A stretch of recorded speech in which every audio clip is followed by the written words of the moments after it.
Welcome to our adventure in Catalonia, Spain, a land of vibrant culture, stunning landscapes, and a rich history all its own. We'll start out in the sun-soaked vineyards of Penedès, where we'll sip on world-famous Cava. And then we'll head to the breathtaking coastal gem of Tossa de Mar along Costa Brava. We'll end our trip on the bustling streets of the Catalonian capital, Barcelona, with its iconic Antoni Gaudí masterpieces. Thanks for coming along with us as we explore the heart and soul of Catalonia, one unforgettable stop at a time. Today, we're in the Penedès wine region, located in northeastern Spain in Catalonia. It's known as the birthplace of Cava, Spain's famous sparkling wine. With its rolling vineyards, sunny weather, and Mediterranean charm, Penedès is the perfect destination for wine lovers and adventurers alike. Come along as we explore everything this incredible region has to offer. Well, good morning here from Spain. I'm out here in the vineyard doing a little bit of an early morning walk, and it's absolutely beautiful. The sun has just risen about an hour or so ago. Where we're staying is kind of a farm. Not a big farm, but they have some animals, some goats and some chickens and whatnot. So they're making noise. Just an absolutely beautiful setting. And one of the things about this is that it's only 40 minutes outside of Barcelona, which is really accessible.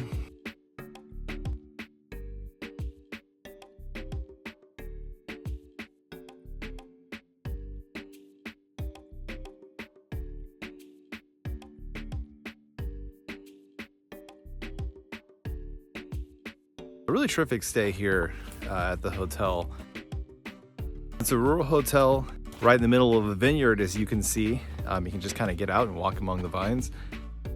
We've got a lot of fun stuff planned today. We're actually going to go on a vineyard tour at another vineyard down the road. We're going to stop and have lunch at a vineyard. And then we're going to head over into the Montserrat mountain range and go up and see the Montserrat Monastery. Looks like an absolutely incredible setting. We definitely feel like, we're really in Spain right now.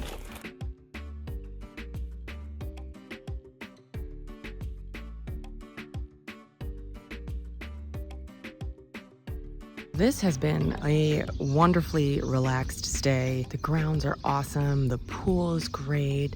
Just really peaceful and quiet. We've been in a lot of cities, so it's been a little nice to get out of that hustle bustle. I also have to say the staff here is incredible. Dinner last night was wonderful. Breakfast this morning. Can't say enough great things about it. And just a beautiful setting with the vineyards right outside the front door. And now we head out into wine country and really get out there and explore.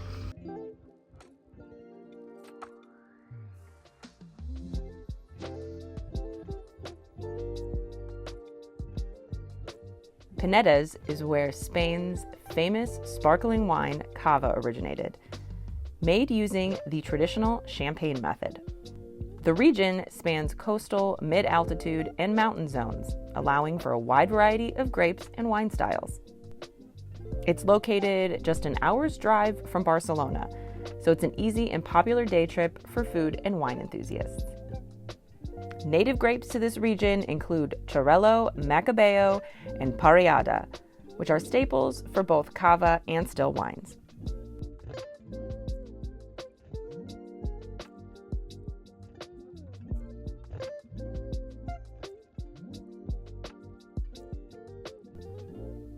Right now, we're on our way to Vins El Cep for a tour and a tasting. We chose this winery because they're a small, family-run business that does everything in-house from start to finish.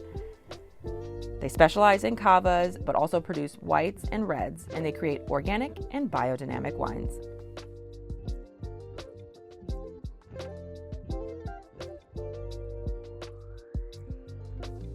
We've reached Vins El Cep for our wine tasting. It's kind of a family-run vineyard. They specialize in Cavas, and we're going to learn a lot more about those today.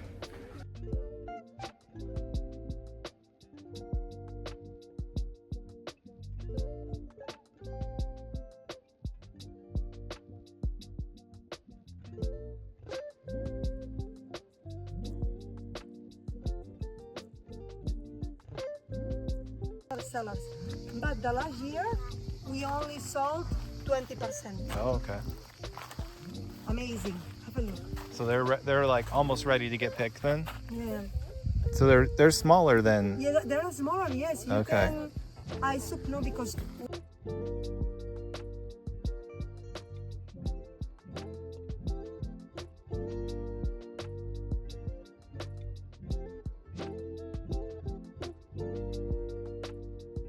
We visit a lot of cellars because in every cellar there are an artist. Here we know French. Wow. Be careful here. Oh man, I think it's tiny in here. Oh, yeah. Sagrada from the 15th century. Wow.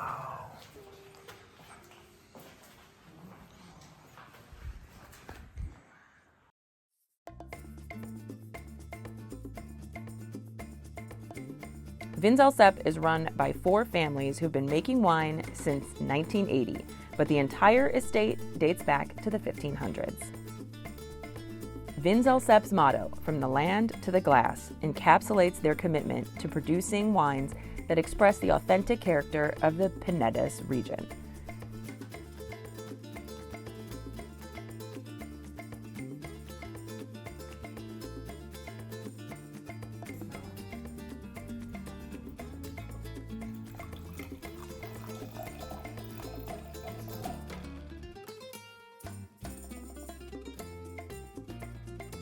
Wow, an absolutely fantastic stop into Vins al Cep. We did a guided tour. It was just us and our guide Monica, who was absolutely fantastic and walked us through the entire process. They do everything here in-house. She said they're only one of 15 that do everything start to finish, out of 300 wineries in this region. So just really special to be able to see from grape to bottle how they work. Absolutely delicious wine. We got to taste at the end, and their cavas are absolutely fantastic. They said that they distribute in the US, and some of the labels looked familiar, so we're gonna keep an eye out when we get back home. The winery dates back to the 1400s, but Vins al Cep was founded in 1980. So the wine has been produced here for hundreds and hundreds of years. And then in 1980, 4 families came together and said, okay, we want to start producing our own wine and having our own label. So they do a fantastic job. It's still run by the same 4 families. I can't say enough great things. This is the perfect place. There were many for us to choose from to do a tour today, and I just think this was the perfect stop.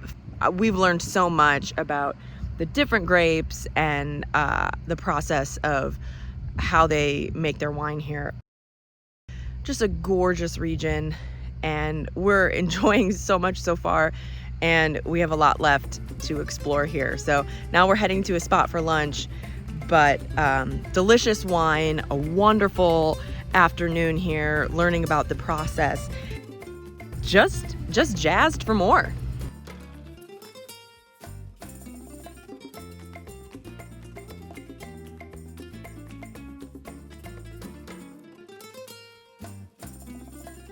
Well, after a fantastic morning of touring and drinking delicious Spanish wine, we are heading to another vineyard, Pedrogrosa, for lunch.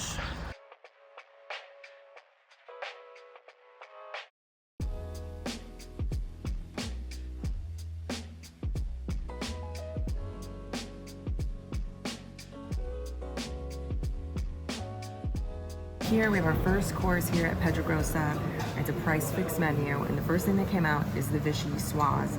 It is a cold fish soup. It has langoustines on top. I also see kiwi and maybe apples, another fruit in here. Let's try. This is very nice because it is heating up out there. So just be able to sit, have a nice cold soup is very refreshing.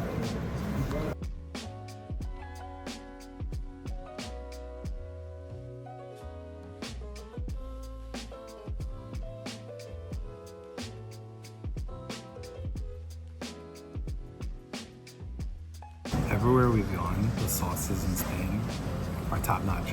We don't even know what's in them, but we don't care because they're just that delicious. It's kind of cool. We ordered a pre-feed menu. We actually aren't fully sure what's coming out on each round. But you know what? This Penedès wine region, beautiful wine region, great food. So we're just gonna roll with it. This duck ravioli, really good.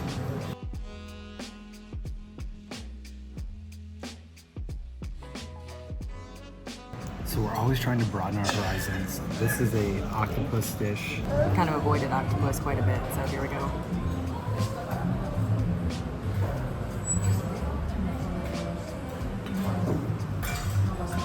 It's delicious. Octopus isn't exactly our speed, but it does taste good. I can appreciate it. This Wellington is beautiful. It looks like a present. Let's just take the little lid off here. So it's all cut up pieces of beef inside. So let's see if we can just kind of cut into the flaky crust here. Beautiful. There's some mushrooms in here.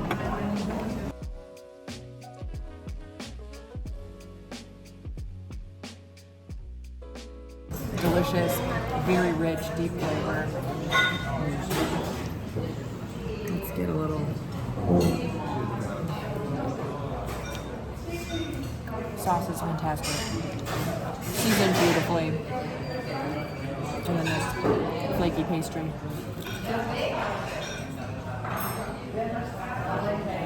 A+.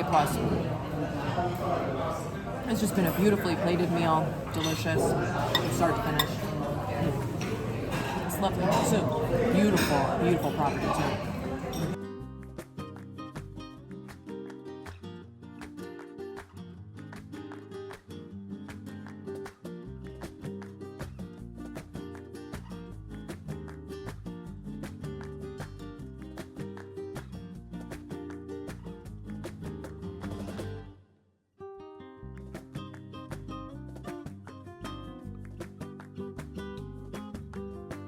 What a fabulous meal at Pedregosa. A much bigger operation here than we were at this morning. So we've gotten a little bit of both worlds, the smaller winery versus the larger operation here. Delicious, delicious meal this afternoon. Beef Wellington was wonderful. The appetizers, vichyssoise, just every course was plated beautifully, tasted delicious. We're really enjoying the food in this region so far. Also, the whole meal for the two of us was €65, and that included a glass of Cava for each of us, and they have canned wine. That's like a big thing that they do here, and so a can of wine for each of us. So really a fabulous deal for the two of us to eat for $65. And actually, that included some things that we ordered for Evie as well. So it was $65 for all of us. So I'm not exactly sure what the price breakdown was for the price fix menu. I'm gonna double check because such a fantastic deal for the three of us to eat lunch here.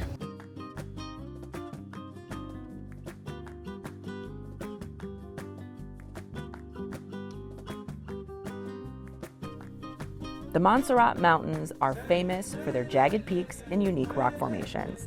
The mountains are home to the historic Montserrat Monastery, which houses the revered Black Madonna statue.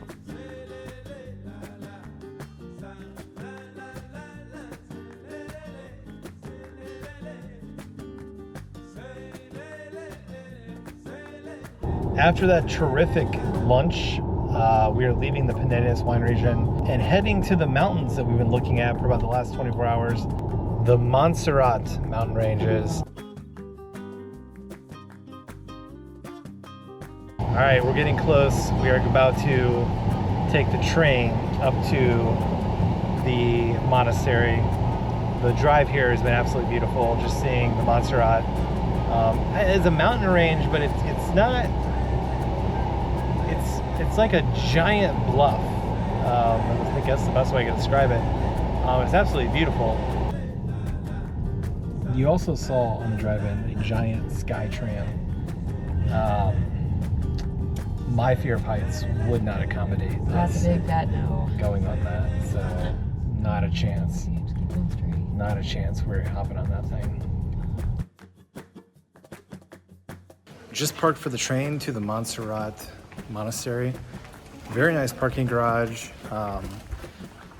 Spain, for all the European countries I've been to, Spain has the best parking garages, bar none. Which in English means no question.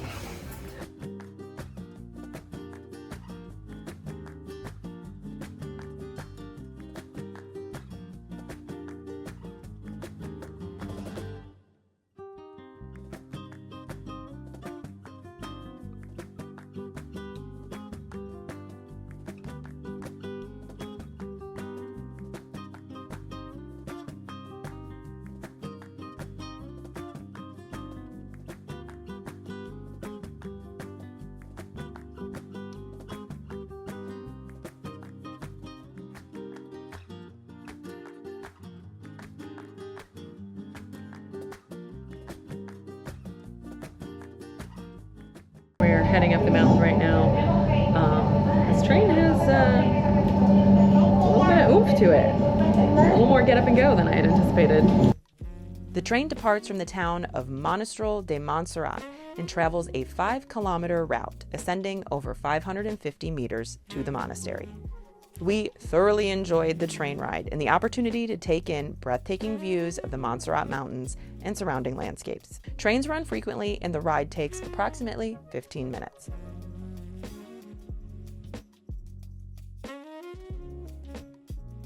The Montserrat Monastery is a historic Benedictine abbey located high in the mountains.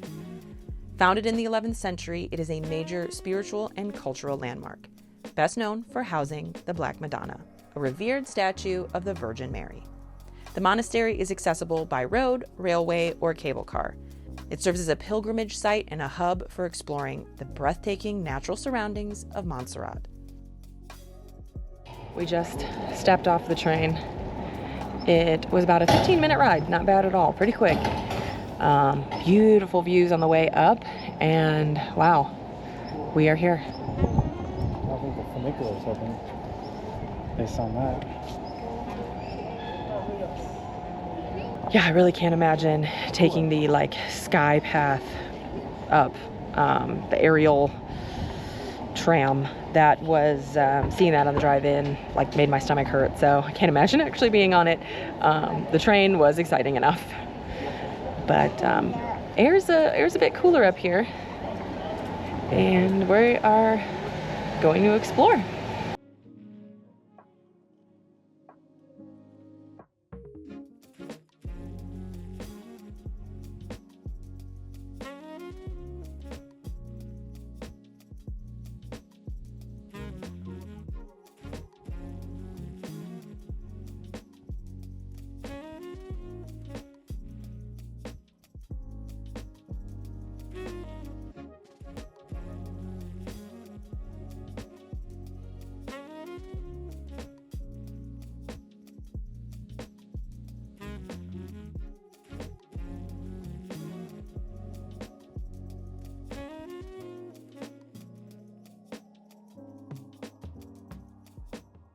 Behind me you see a funicular, and that is closed, unfortunately. It really goes up there. I mean, you're up here. It's one of the nice parts of moving up here is that it's much cooler, and we're not complaining about that. We kind of just sat there for 10 minutes and just took in the cool air.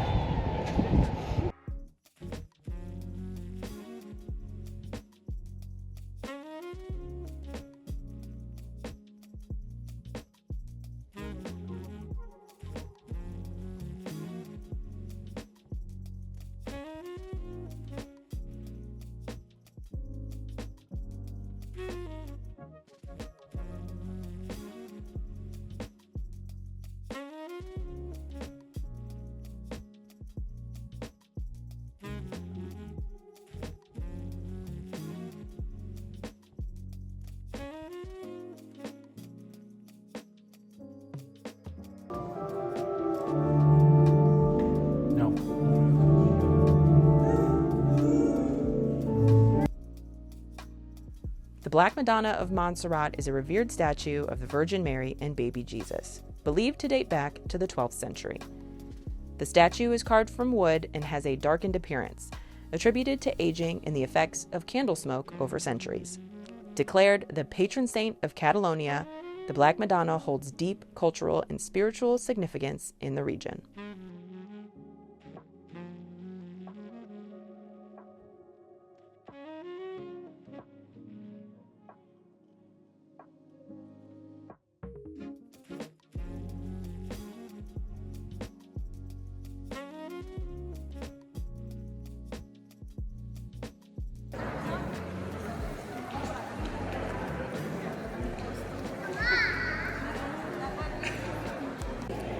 Well, the basilica itself is absolutely beautiful, but this outer facade, maybe the start of the show, they're saying that if you've been to one church in Europe, you've been to them all.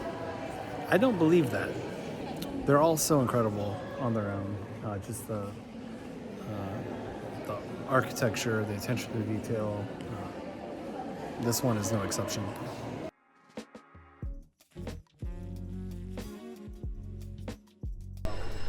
Wow, what an incredible place. You hear that there is a monastery built up in the mountains, and you're like, oh, okay, that's cool. And then you get up here, and it really doesn't prepare you for how gorgeous it really is. It is breathtaking. Basilica, so ornate, so beautiful, and just so peaceful. There is some construction work going on. You can probably hear that in the background, but have to maintain it. Stunning. I never get sick of visiting beautiful churches, and this one is just so incredibly unique in terms of setting, and just, gosh, the inside is so beautiful. What a wonderful place. It really is very peaceful up here. It is busy. There's like a tour going in right now, but wow, gorgeous place. I just can't say that enough. I've said that a lot today. What a beautiful setting, what a beautiful place, but just so unique to come up here into the mountains on a train and see just an absolutely stunning church. Round trip on the train up to the monastery and back was, for the two of us, €28. Kids under 4 are free. So you pay to get up. We didn't have to pay to get inside. There were signs for tickets, but nobody was collecting tickets at the time we were here. So that I'm not sure about, if that was just the day of the week we're here or the time of day, but there may be a fee to get inside when you come here. Just a truly incredible day here in Spain, starting off in wine country, wine tasting, having an incredible lunch, and then heading over here to Montserrat. Just, taking the train up and everything we've experienced since we've been up here. I think Adam said, like, wow, this day keeps getting better, and it really has just been a fabulous travel day. These are the things that you travel for. These are the days that you hope for, and everything goes smoothly, and really just having a great time here in Spain. This region has been fantastic so far.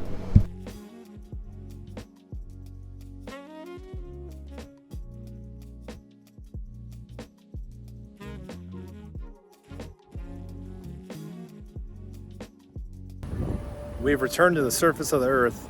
The weather up on top of Montserrat has totally changed in the 15 minutes it took to come down. It is hot again, very hot. But now we're gonna head to our hotel. The place we booked looks pretty interesting, so I can't wait to get over there.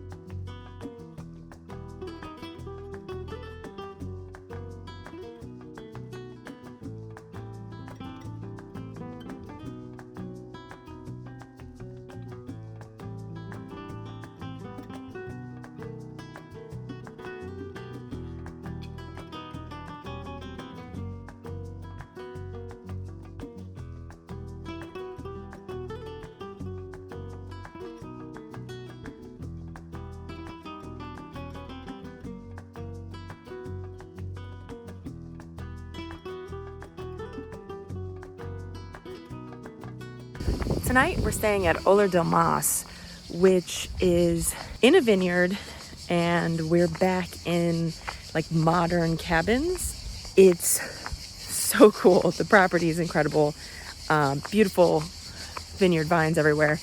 The cabins themselves are like, they look like shipping containers. They're not. But that's like, they're like shotgun style. Super modern. Beautiful rooms.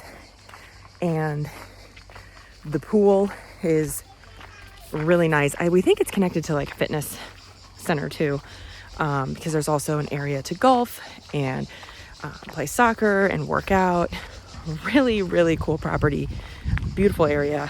And our cabin is tucked back in the woods. There's several of them. They have a lot of cabins here, but it feels private, feels pretty secluded, and so far so good. We're really enjoying it. It's gonna be a fun stay.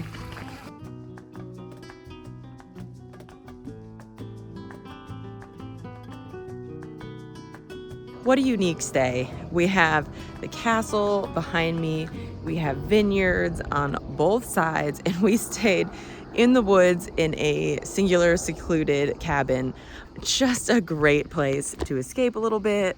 We've been in a lot of cities, so we got out of the hustle and bustle and were able to unplug a little bit, unwind in this beautiful, beautiful location. And now we're ready to keep rolling on this adventure, and we are heading to Costa Brava next. We're gonna enjoy a little more beach time on the beautiful Catalonian coast.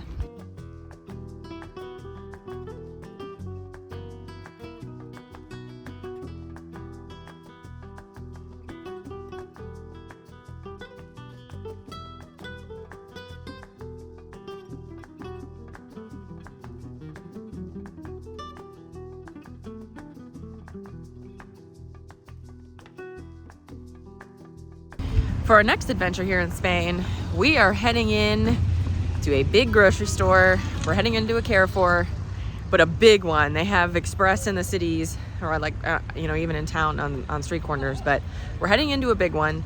And it's always a little bit of an adventure figuring out what we need. We're gonna get water, probably some snacks, maybe some fruit. We don't have a lot of like big box stores like we're used to. There's no Target or Walmart or things like that. So they have Costco here, which we have not been close enough to pop into a Costco, because I would be interested to see what a Costco in Spain has to offer. We're heading into Carrefour, and again, this is the first big grocery store we've been in Spain, so I think it's gonna be fun.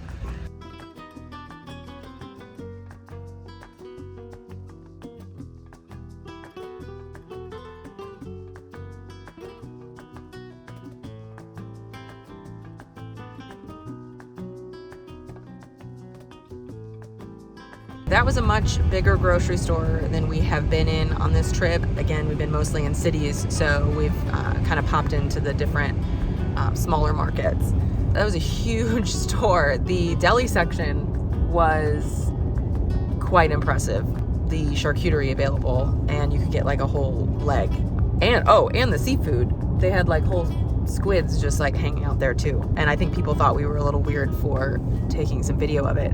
But our grocery store back home doesn't look like that. And now we are weaving our way through the mountains. A beautiful drive so far. A little rainy, but not bad, as we head to the coast. And we are staying in Tossa de Mar, which is an old medieval town right on the water. It's supposed to have beautiful beaches and coves. It's a popular place for snorkeling, swimming, and just hanging out on the beach. And we're looking forward to relaxing for a few days and just enjoying Costa Brava. Costa Brava is the coast from Barcelona, and I think it goes all the way up to France. And it's just supposed to have the most beautiful beaches in Spain. So we're just really excited to get over there and check it out. Next up in Spain, we are exploring Tossa de Mar in Costa Brava. Tossa de Mar is a charming coastal town known for its stunning beaches and medieval old town, complete with a 12th century walled fortress located right on the beach. Come along with us as we enjoy 2 days in this stunning Mediterranean getaway. We have arrived here in Tossa de Mar. What a beautiful entrance to the town as you kind of wind through some little mountains and you can see the Mediterranean off in the distance. And we are very excited because we have checked into our hotel and we're now walking over to the beach. And we're only a few blocks from the water, so we're walking over right now. We're staying at the Hotel Windsor, and so far so good. Seems nice. But there's a lot of little hotels right here in the same area within walking distance to the water, and a lot of restaurants too. So we're very excited to be here. It's Saturday. People are out and about having a good time, and we are too. Full-on beach town vibes. Tons of souvenir shops with flip-flops, bathing suits, beach bars, and pretty much everybody's wearing swimsuits. So, loving the vibe so far. Ready to get to the water. I know it's gonna be beautiful.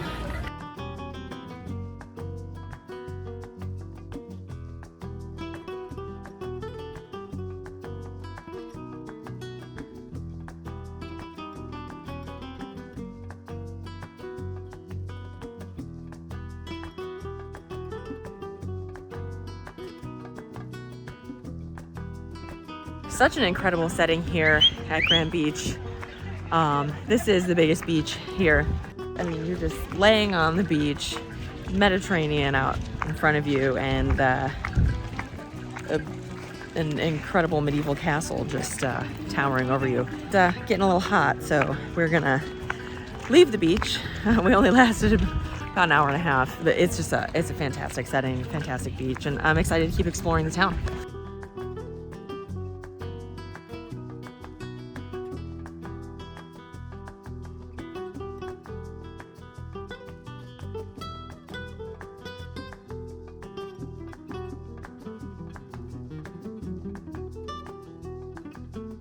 After our afternoon on the beach, we are ready to go out and explore Tossa de Mar this evening. We're heading over to Vila Velha, which is the Old Town area, which is the castle that we were just looking at while we were sitting on the beach. It's open 24 hours, and so we're heading into the evening.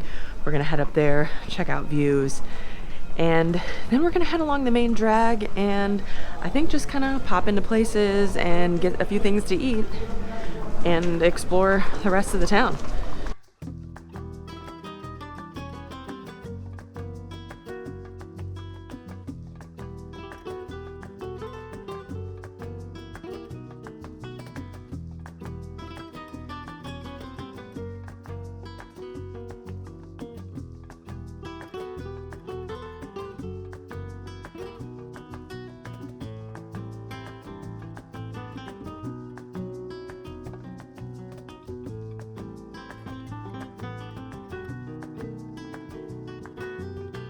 So we've made our first stop off for something to eat here tonight at Brassa's Tossa del Mar.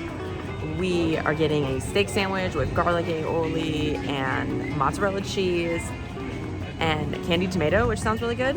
And then we also ordered 2 empanadas. I know one is ham and cheese.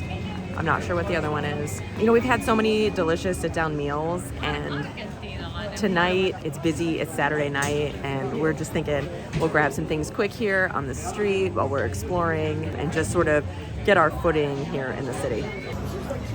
Beautiful empanada, ham and cheese, first one here in Tossa de Mar.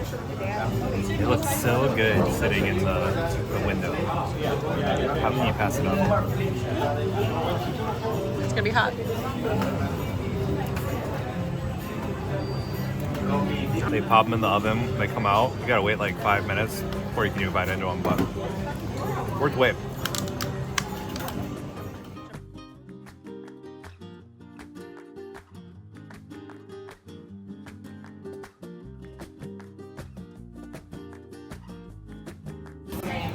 Here it is, the La Scalonita. It's got Argentinian meat cut.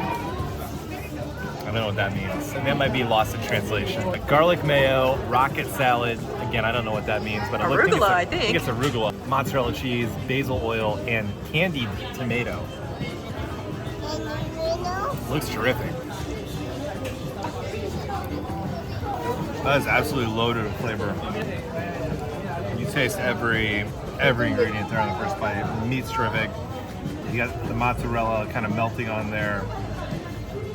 Meat is very tender, and then you definitely get that garlic mayo. Wow, that's a good sandwich right The there. cheese on here looks incredible. That is very good. Kind of tastes like maybe there's like a balsamic on there, on the tomatoes. But yeah, this is a good sandwich, holds up really well, and good base for exploring. Well, that was a delicious first stop this evening. If you get bored of the beach, there is plenty of shopping here in Tossa de Mar. Lots of shopping. Like, it's pretty much like, I don't know, 70%. Maybe not that high. It's like 50-50 restaurants and shopping. So, we are now heading to the castle. Well, we just kind of stumbled up upon the castle rather quickly here. And we're gonna head up. The medieval old town of Tossa de Mar is the only remaining fortified village on the Catalan coast. Enclosed by 12th century stone walls and watchtowers, it offers stunning views of the Mediterranean, and with its narrow cobblestone streets and historic buildings, it's the ultimate photo spot at sunset.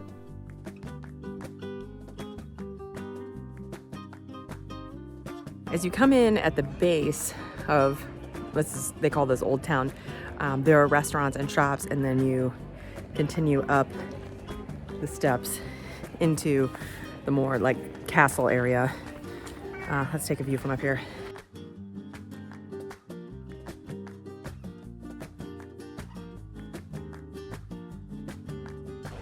Behind me is Playa Gran, where we were earlier today, down on the beach. It's interesting to see it from this vantage point as we were down there earlier, looking up here. The beach is a lot less crowded in the evening at 8:30 than it was at 5 o'clock this afternoon. So, I don't know, maybe they're onto something, because it is still about 75 degrees and plenty of room out on the beach.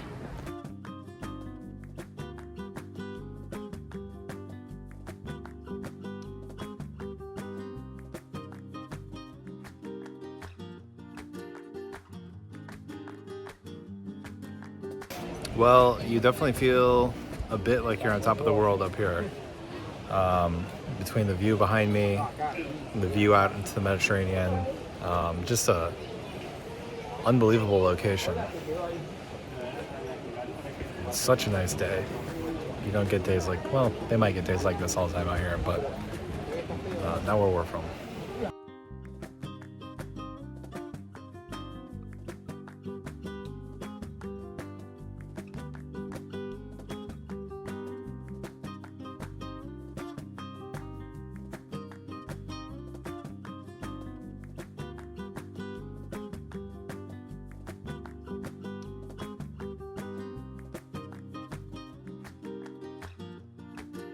Well, you've got the lighthouse up here, you've got the southernmost beach down there. It's amazing how elevated you get in such a short amount of time, but the views just keep going on.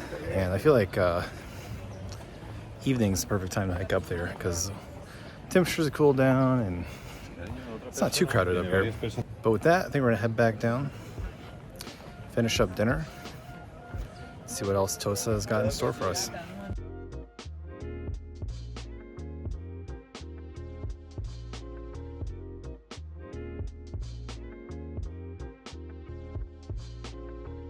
After walking in the medieval city, we have decided to stop for a Belgian waffle with Nutella at Go Fruskina. We also got a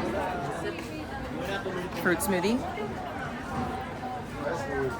which I need after climbing to the top of the tower. This looks great. got nothing else to say.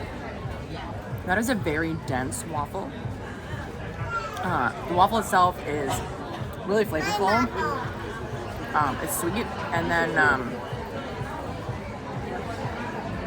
yeah, I can't make them like these at home. Oh my gosh, like there's like a good amount of sugar inside the waffle itself. It's kind of got this caramelization on it, and then the Nutella is just really sending it over the edge. Holy moly, maybe I should have gotten this before I walked up the tower. One first day in Costa del Mar.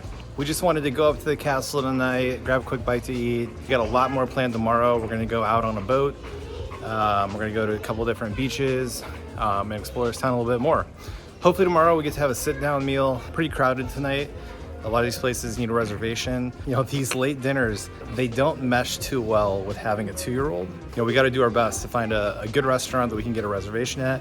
It'll also serve us early enough to get kind of a sit-down meal night. So, did the little street food thing tonight. Good sandwich, good waffle, and quite frankly, I really enjoyed the smoothie. I'm not sure we've had enough fruits and vegetables while we've been here in Spain.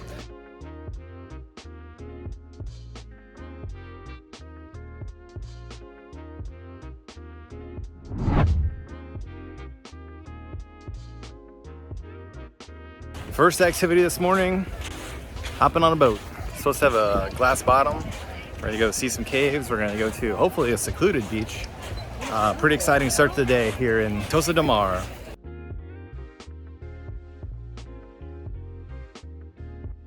Our glass bottom boat leaves from Grand Beach and takes us along the coast, in and out of coves and caves, until we stop at Güell to spend the afternoon on the beach. The round trip ride costs €22 for adults, and boats leave every half hour.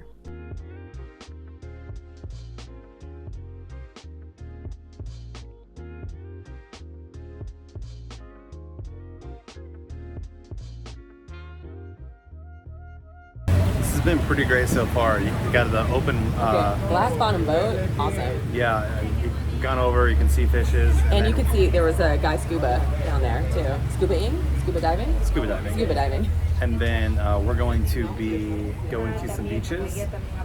This is a very small beach, so I don't think we're going to that one.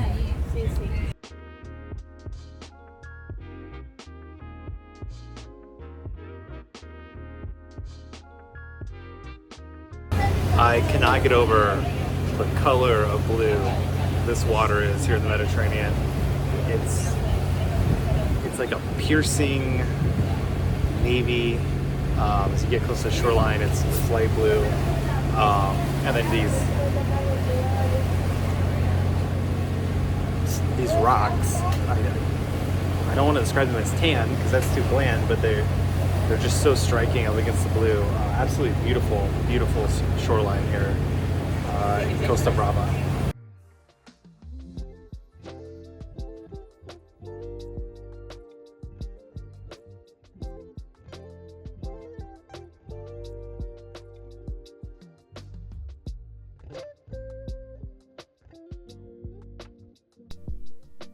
Costa Brava stretches for 200 kilometers along the northeastern coast of Spain, all the way up to the French border.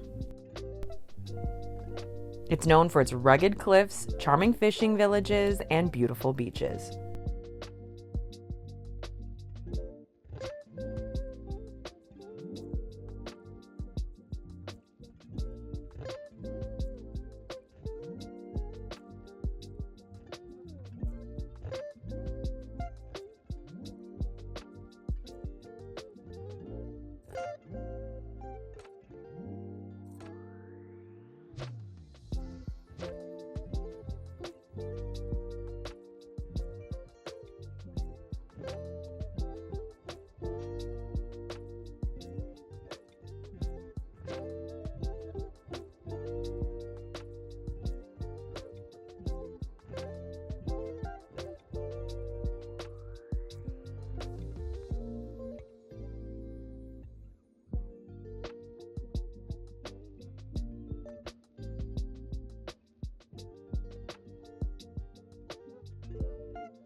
We've arrived at our beach destination for today. Absolutely beautiful spot. Had to go off the beach to talk to the camera because we are in Europe. I don't know if I have enough blur on the Premiere Pro to cover what I need to cover. Beaches in Europe usually aren't, big mile-long stretches of sand. I'm guessing this is man-made with the sand. It's probably the best sand we've had on a beach in Europe. Once you get into the water, it is a bit rocky, but the colors are beautiful, the cliffs, hillside, just what an idyllic setting. And for a weekend in the summer, not too crowded. You don't get, well, from our experience, you don't get long stretches of in our experience, you don't get long stretches of beach to yourself while you're in Europe, unless you're in a beach in Scotland and it's 55 degrees.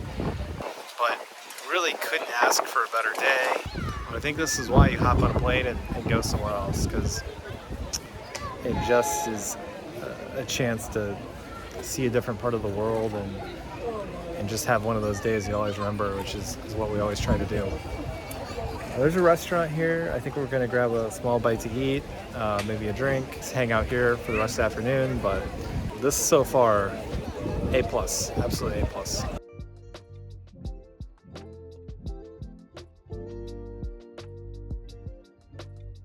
Time for lunch here in Costa Brava, right by the beach. Limited menu, but we're able to order a hamburger. I think it's an Angus hamburger. I'm not really sure what's on it. Definitely guacamole here. Looks like some kind of cheese. But it is a interesting color for beef. So it's possible we got something else. It's good, a lot of flavor going on there, but I think the real treat is just the setting. I'm not expecting to get the best food of my life at a beach bar off the coast of Spain. Not much else you'd rather do. We also got a Caesar salad. Good day.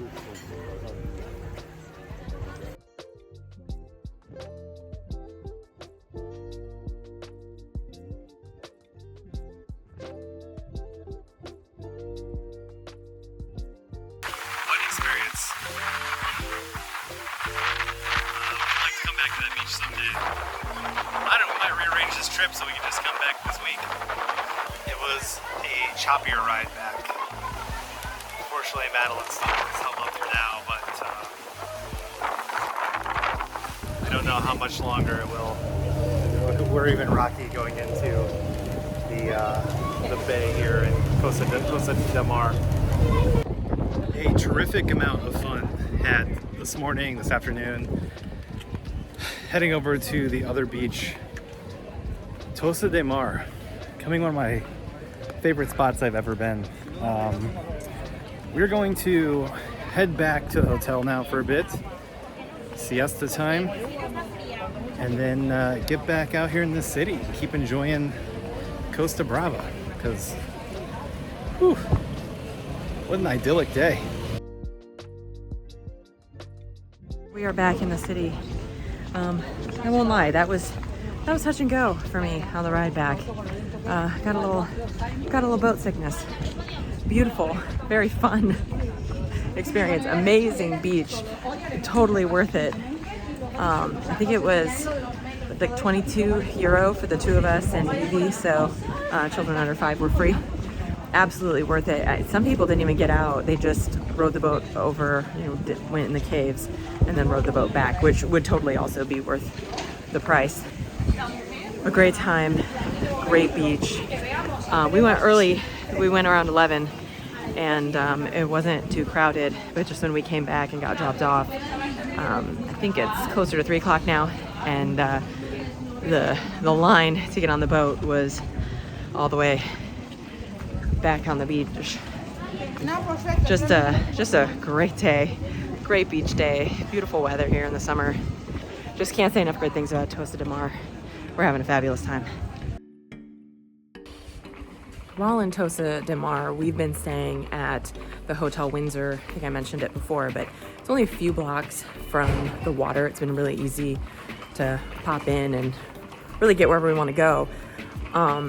They have a really nice pool, but we've been going to the beach, so we haven't made use of it. Maybe if we were staying one more day, we would. But yeah, breakfast was included, and parking was really easy. So that's been a pretty good spot since we've been here. And tonight we're going to head out for dinner and take in some more of the sights around the city that we haven't gotten a chance to see yet. We've really been enjoying the beach. We've really made the most of our 2 days here, getting over the beach as much as we can. And the boat ride today was just the perfect way to spend the day. But now we're back out on the town, taking it in. Madeline and I are what I would describe as less than amateur photographers. I don't even know what, we're not even basic, we're just bad photographers. Whatever the iPhone gives us, we usually take.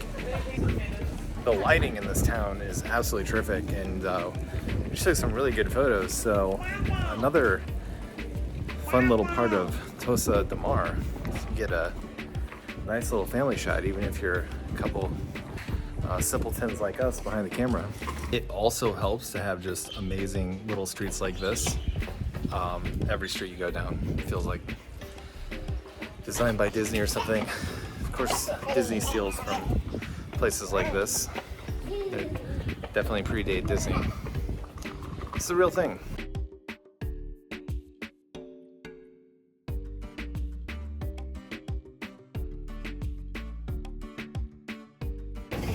We've stopped to have a pre-dinner drink and tapas here in Tossa de Mar. It's a, we believe it's a Basque Country tavern. They've got pinchos. So we ordered padron peppers, the pincho that we didn't get to try up in Basque Country, and should be coming out soon. Beer is going down easy.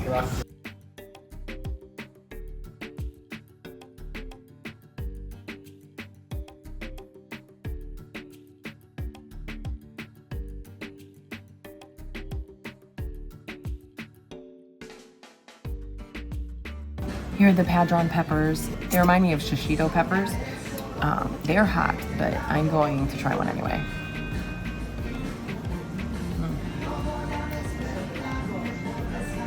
Oh, not spicy at all. Salty, fried. Really good.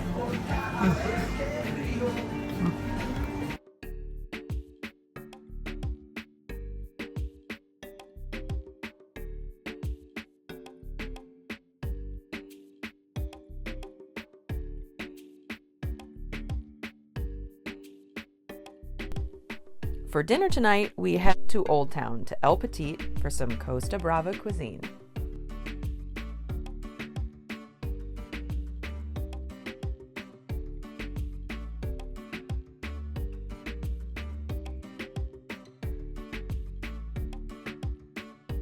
We've held off on one of the best known Spanish drinks here until we got by the sea, and that is sangria. Red wine, fruit. I think it's a spritzer, right? I think usually there's like soda in it. Oh, really? I don't know. I think everyone has a different recipe. Do I really have to explain what it is? It's sangria. Here we go.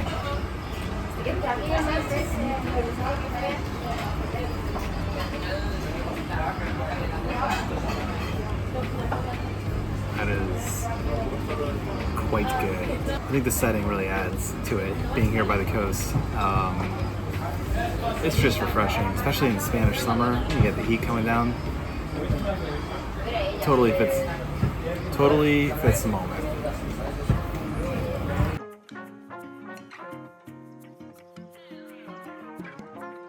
Tonight, we're sitting down to dinner at El Petit. The chef is local to the area, and they're all about farm to table. So we figured this would be the best spot to taste some Tossa de Mar specialties. We're starting out with a little bread and olive oil, and then we have some more ham croquettes coming. It's like croquettes number 10 on this trip, but we ordered them because we like them, and our 2-year-old loves them as well. So can't pass them up when they're on the menu, which is every menu.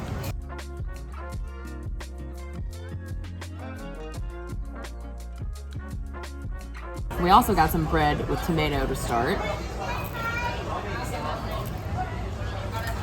That's delicious. Tomatoes are fresh from the garden. That's delicious. Tomatoes on bread is pretty popular in Spain, and we haven't actually had any yet.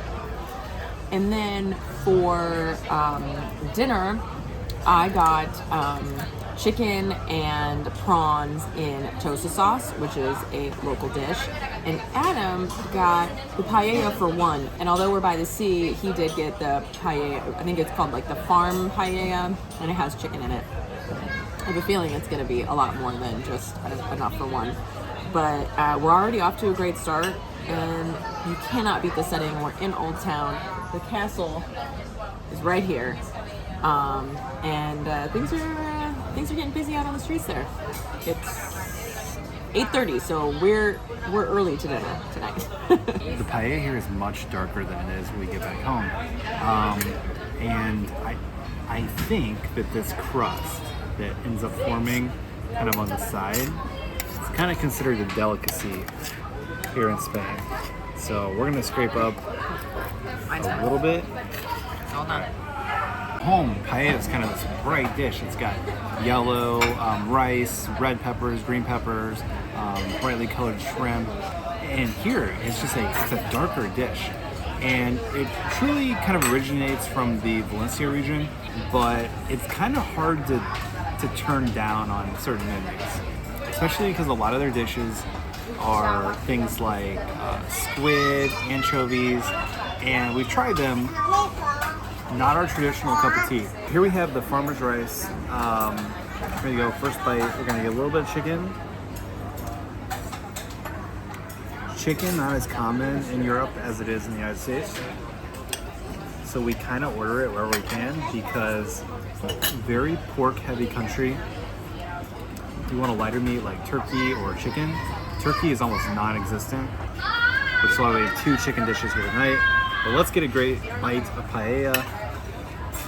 Look at that.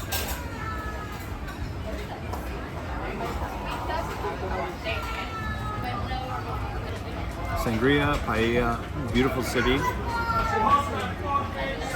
Great day at the beach. What more could you ask for? Here is my dish, the chicken and prawns in the Tossa sauce. It also came with some tools, but they've already taken some of the meat out for me, so it's ready to go. And the chicken is kind of fried up or breaded. The chicken's breaded. So let's cut a little of that. I'm excited to try this sauce. So here we go. Let's get plenty of sauce and just try the chicken with the sauce. Almost like a brown gravy. It's a little salty. It's not like spicy or anything. Maybe a little peppery, but it kind of reminds me of like a gravy, like a chicken or turkey gravy. Oh, that's really good. I like these two kind of contrasting things together too. Honestly, it's just kind of a nice departure from ham, and chicken's good, and we haven't really eaten that much seafood, but we're by the water, so we figured we should.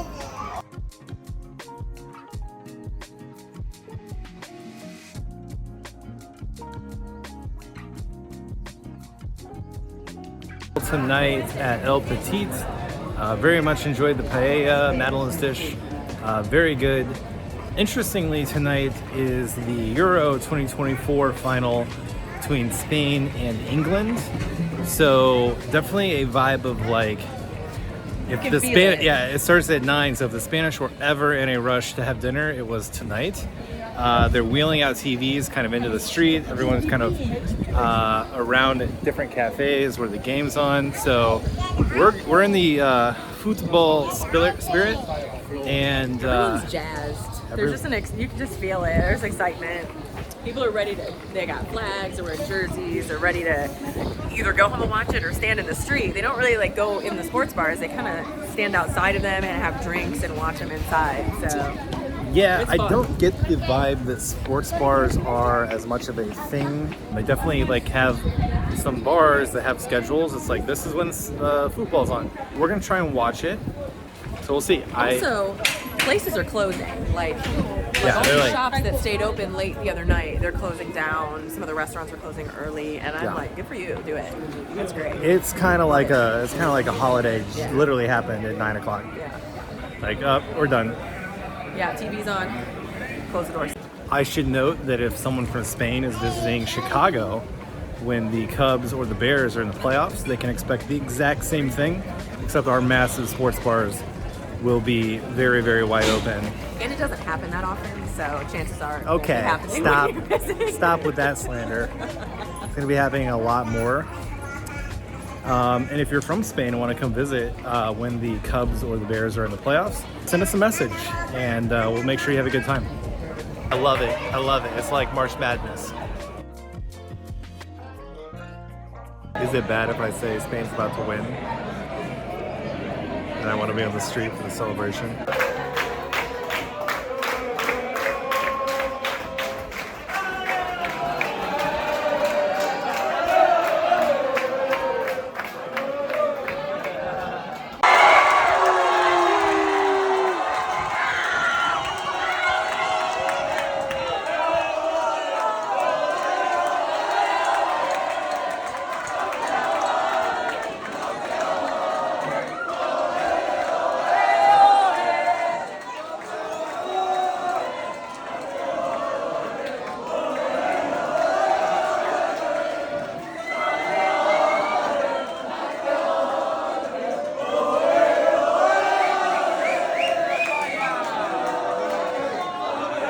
Good morning from Tossa de Mar.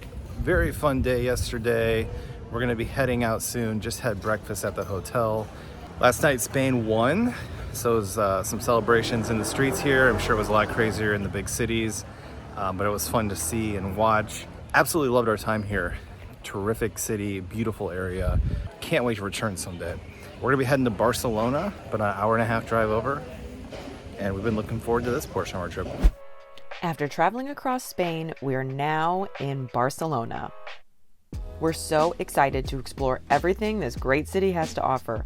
But first, we have to return our rental car, check into our hotel, and catch up on a little laundry.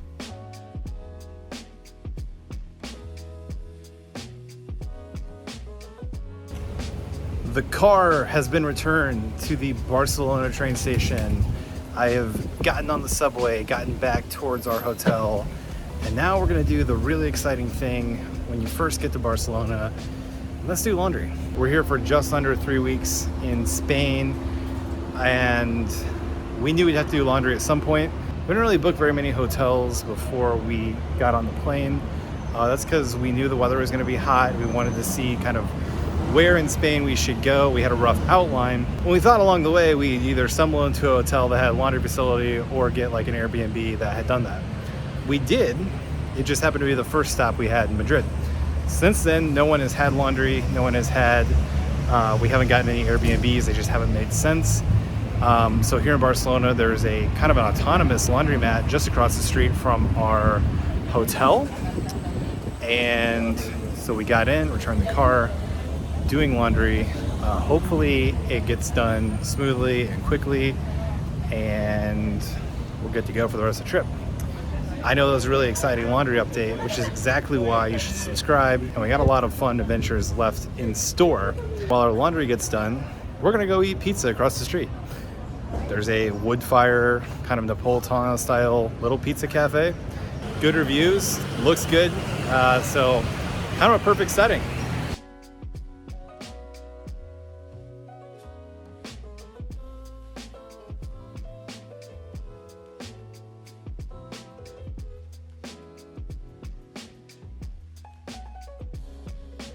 We're staying in the Eixample district, which puts us within walking distance to various attractions, and tonight we're heading over to one of the most iconic spots in Barcelona, and that's La Sagrada Família.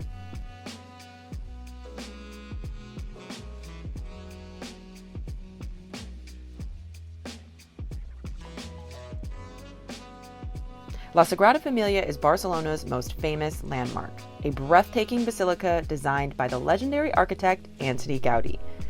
Construction began in 1882 and it's still unfinished, with completion expected in the coming years. And first impressions, it is incredible. The architecture is so unique. It's been built up for sure, and wow, it's impressive. It truly is. This stunning feat of architecture is a must visit while in Barcelona. But unfortunately, we did not book tickets for entry far enough in advance, so we're only able to enjoy the basilica from the outside. Well, I want to add my thoughts because this has only been reviewed on Google 248,000 times. And so naturally we need another review of this place on the internet. When you walk up, it's jaw-dropping, but almost jaw-dropping in like a laughter kind of way, just because it's so unexpectedly different. One of the things that came to mind is that it looks like something that would be in a Guardians of the Galaxy movie. It's very intriguing, and definitely want to see it when it's finished. I am reminded that it is intended to be a church. So while it is certainly a tourist attraction, and a lot of major European cities, churches are tourist attractions. The Notre Dame, which is being rebuilt, and Westminster Abbey. But I do think that the construction and the mystique around it has maybe lost sight of why it was really built. So it'll be interesting to see how it functions when it is entirely done. So this is the back side, which would be the north side of the cathedral basilica, and it is clearly older. So that's more what I was expecting when I walked up, and you can definitely see the difference in the construction and the time frame in which it was built. Much more impressed with this side than I was the back side of the basilica. It's kind of, I mean, if you really dive deep, you can figure out all about it, but if you're just kind of surface level looking at it online, it's kind of hard to figure out exactly like what this whole complex is. In 100 years, it'll be interesting to see if this, the weathering on the backside is the same as it is on the front side. I assume they're using the same stone. That's the difference the times makes. You can kind of see it right here with the old and the new. KFC, Hard Rock, Burger King, McDonald's, Five Guys, Taco Bell, La Sagrada Família.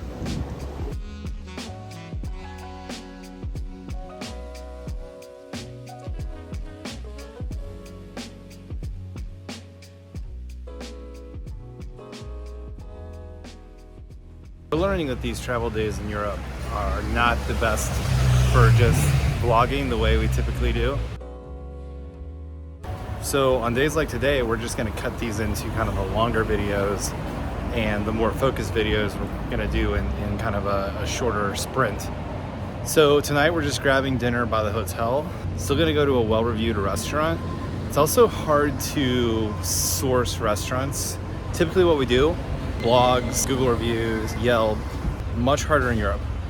Restaurants, a lot more hole in the wall, require reservations, and then they're kind of like tiered, where it's like you got Michelin star restaurants, a $100 or $200 pre-fee menu. They don't really like 2-year-olds. Then you got kind of your bistro-y type restaurants. Definitely need reservations at those. Hard to plan when you're creating a vacation on the fly. And then you got your kind of walk-ups where you just grab something. So we found a Peruvian restaurant, looks really good. We're gonna put in our order, and we'll see how it is. Yucca fries and guacamole. That's the best guacamole I've had today. I've had it on a few like things here and there. That's legit.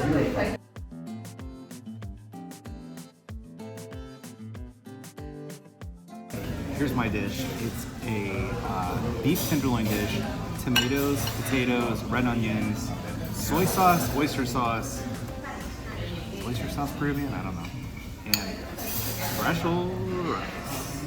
I'm just gonna get a little bit.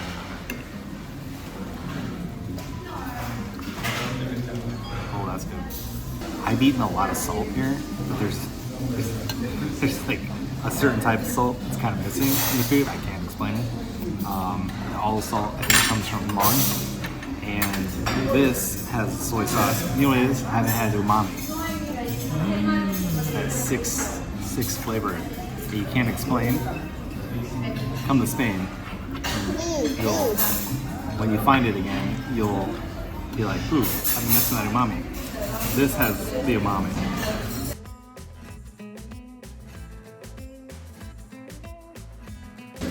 I just have a straight up chicken salad.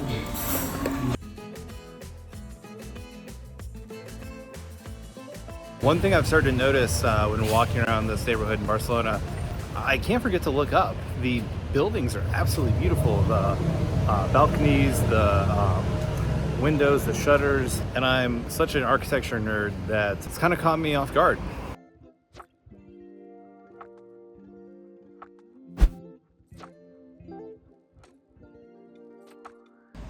Well, today is our first full day here in Barcelona, and we're first stopping in to get a little morning fuel at a cute bakery here, and then we're gonna go take in the sights. You know, we got in a little bit later in the afternoon yesterday, had to do some housekeeping, laundry, check into our hotel, or turn a rental car. So the day got away from us a little bit. We did get to go over La Sagrada Família and just sort of get our feet wet. But today we are getting out in the city. We are doing some sightseeing, and we're gonna eat a lot of great food. That is a huge draw to the city. It's a great food scene, and you know, naturally we have to eat, but very excited to be here. I've been looking forward to Barcelona this whole trip, and ready to get out and explore.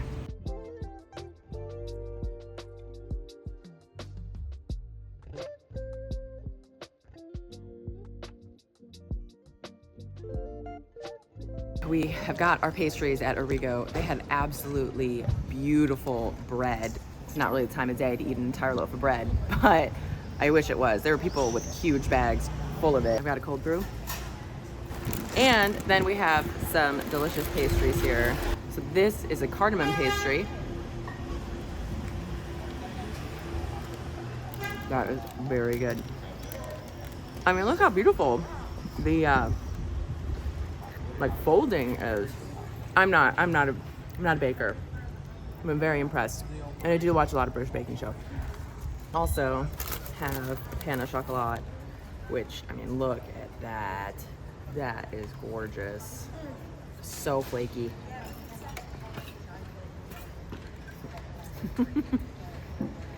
So many layers. And look at all that space in there. This is good. I heard a guy in line say that this was his 4th time there this week. So I think it's a pretty good sign that this is a good spot we found this morning.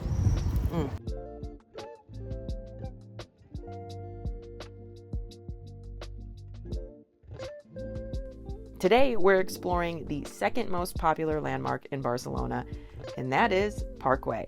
We hop on the subway and head to the northern side of the city.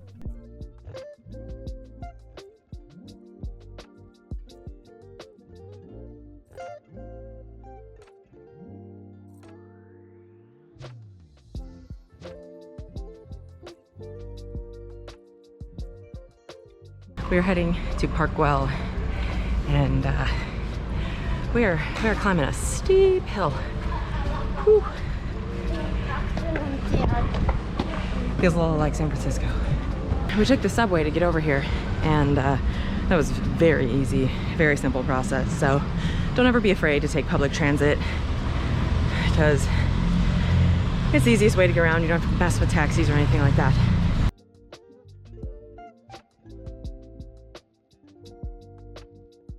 The trek that we went on to get to the top of Güell for young whippersnappers who don't have a toddler and a stroller. Maybe the route Google takes you on is the most efficient. For us, it was a battle in the 85-degree sun. Nowhere near as hot as Madrid. If we had done this in Madrid, you wouldn't be seeing this video. We're here, we're gonna go in soon. Fortunately, you're up, elevated a little bit, there's a breeze going. always sound like weathermen, but you know what? We like to give a description of kind of what the day's like. That's how we make our videos, and it doesn't always go. I am drenched. It looked like Looks like you're in a water balloon fight. yeah, I was in a water balloon fight with Barcelona stairs. Barcelona won. One thing we're learning here in Barcelona is that the major attractions, the tickets are kind of hard to decipher online. What's like just the basic ticket to enter. I think you have to buy them at least a week or so in advance. So we did a guided tour, which is in English. And so I am fully touristed up. It's fine. This is pretty interesting, so we'll learn about that. We typically like to just kind of explore on our own, but you know, we're here and it's the way to get in. We did have to pay $20 for a 2-year-old to listen to the guided tour, so it is what it is. When in Rome.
Wow, we are thoroughly enjoying our tour here in Parkway. I've heard people say Güell. I've heard Güell. Güell, I believe, is the Catalonian pronunciation, so that's what we're going to go with from now on. Parkway. A beautiful park, incredible up here on top of the hill. You have the most incredible view of Barcelona behind you. Interesting backstory on the park. So Mr. Güell was incredibly, like, filthy rich, like the richest man you can imagine. And he hired Antoni Gaudí, the most famous architect in Barcelona, who built La Sagrada Família, or designed it. And together, he said, I want to design a park for really wealthy people to live in. So the plan was to build 60 houses on this land here and sell the homes to the wealthiest people in Barcelona. That didn't come to fruition. They sold 2 houses. They started building in 1900 and stopped. Well, they couldn't sell any homes because nobody wanted to live all the way up on top of the hill. And so in 1914, when the World War I broke out, they said, we're done. So they stopped building. But the park is incredible. They then sold the park to the city. They didn't give it, they sold it. And I think they said for about 50 million euro by today's standards. But yeah, fascinating. And Antoni Gaudí was like a total rock star, super famous architect, and really an artist, an incredible artist, who came up with some very, very interesting designs.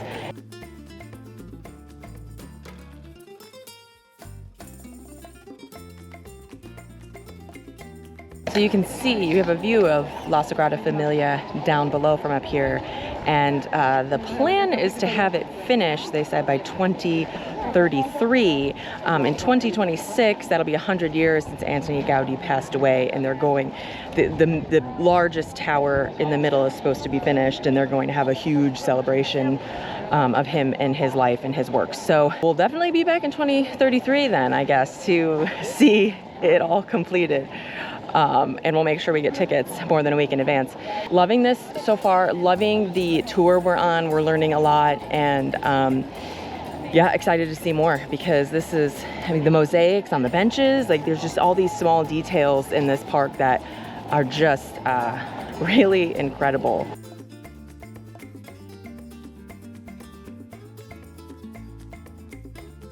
benches were designed with the contour of the human back in mind, and admittedly, they are quite comfortable. I think these benches need to catch on everywhere. They really do work.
So here in the park, there is a species of green parrot that apparently they released during the Barcelona Olympics.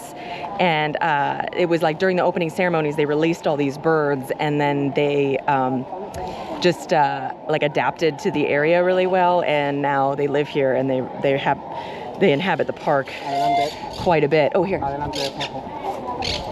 Oh, I hope I caught them on camera just now. They are loud. They're pretty. They're like this pretty green bird.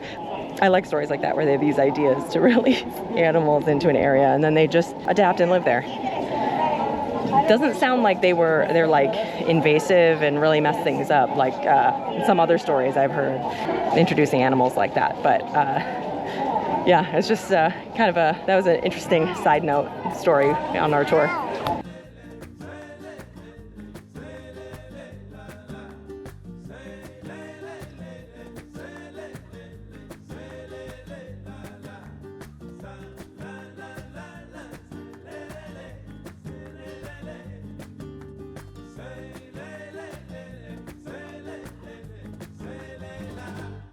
So far, Park Güell has been absolutely fascinating.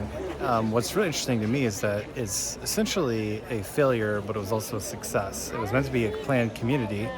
It didn't work out that way. I think they got 3 houses built. So in the sense that it's a planned community, it didn't work. But it did work as a park. And also the views of Barcelona from on top of the kind of main gathering area. What a great view. Sometimes I feel like in European cities, you know, you definitely got to go to like the hill or whatever to see the city spread out. It's great to do that here in Barcelona. You can see La Sagrada Família, another one of Gaudí's works. So, I mean, this individual definitely has an impact on the town.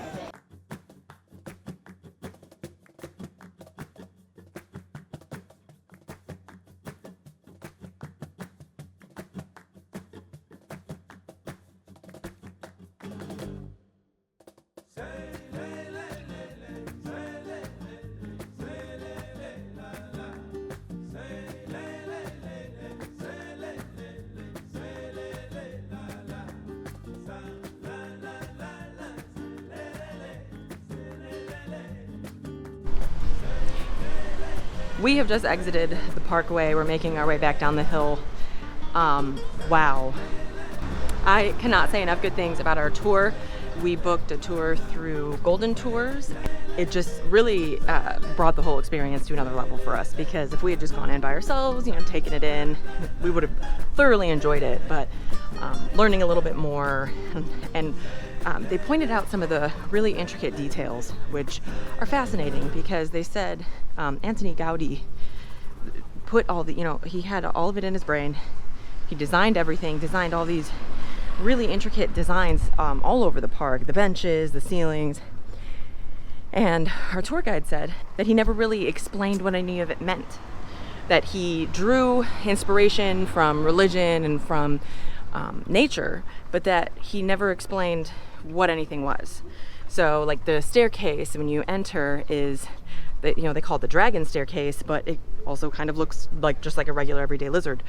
So they don't even know exactly what it is. So I find that truly fascinating. But the fact that he designed down to the last detail of so many things in the park, really, he really had this, an incredible artist's mind. And also, the parkway is the second most visited attraction in Barcelona, behind La Sagrada Família.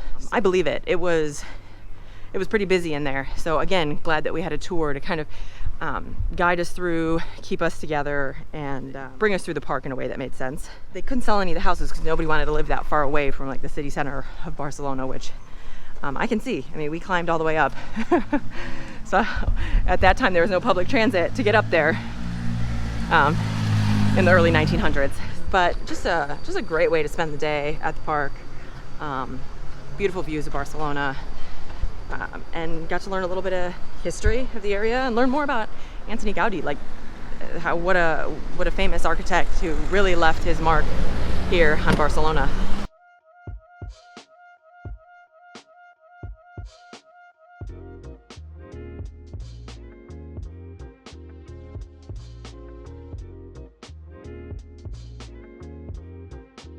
Walking through the park and there's just a market.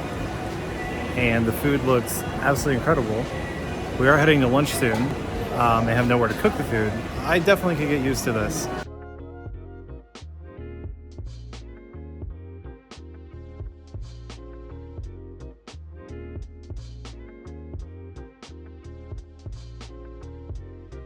Walking through Parkway today, we worked up a hunger for sure. And we're heading to La Pepita for some afternoon tapas.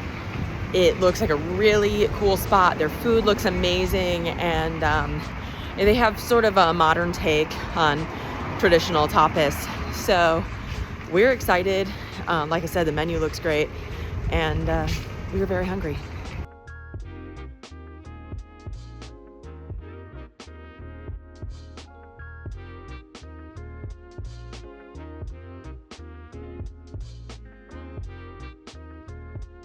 We have sat at our table at La Pepita. We put in a reservation. This place is very busy, high in demand. So it's a little close quarters here in the back of the restaurant, but not complaining because we're seated, and we're about to order. Like I said, the menu looks great. They have a chicken dish.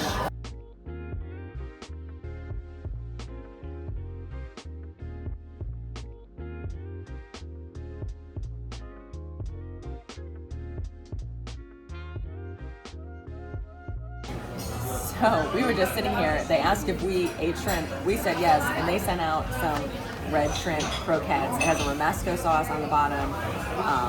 We were actually going to order these. It's almost like they read our minds. So here we go.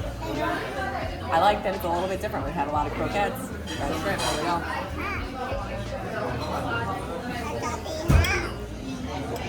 Absolutely delicious. You taste the shrimp. It's nice and crispy. The sauce underneath.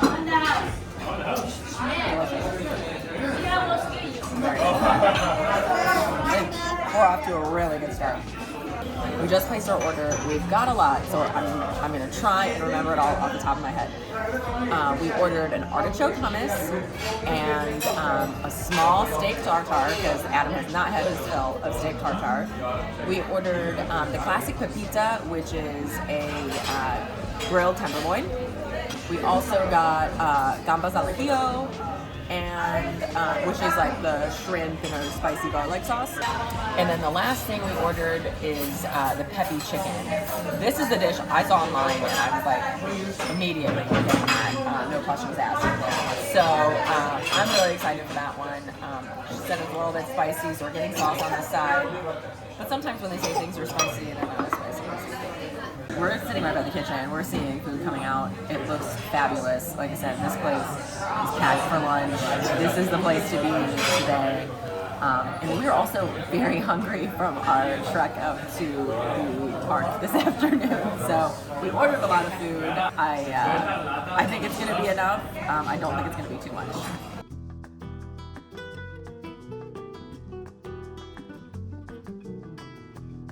Our artichoke hummus has arrived.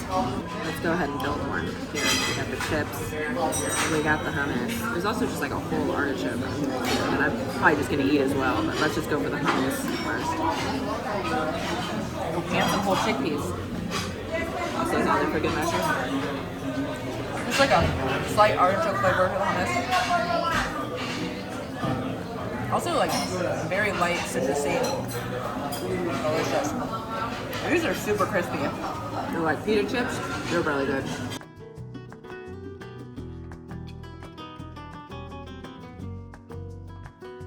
The gambas al ajillo has arrived. It looks amazing. There's so much delicious garlic in here and scallions, and I took one out, let it cool down. I think it should be cool enough now. Delicious. I absolutely love garlic, so this dish easily a favorite of mine here in Spain.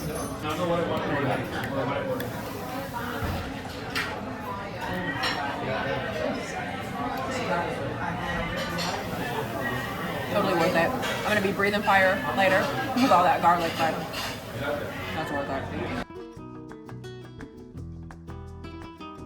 It's the fried chicken we've been waiting for. I'm very excited. Here we go. It's gonna be hot. That is so crispy. And just tons of flavor from the onions, from the sauce on top, and the chicken itself. The chicken itself is seasoned really well.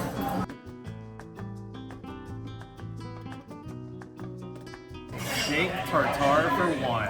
What a beautiful looking steak tartare we have. Third time in Spain. This is the winner so far. Man, that's good. That's really good.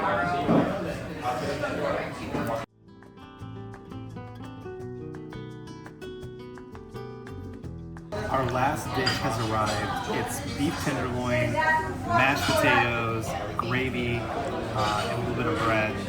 I think we found the dish in Spain that meets the Midwest, so let's go right here. Beautiful bite. Spanish comfort food right here. Well, a fun lunch at La Pepita. It was a late lunch. Lunch typically is the bigger meal of the day here in Spain. I think that will be our biggest meal of the day today. Right next to the restaurant, there was a churro stand. So guess what we got? Churros.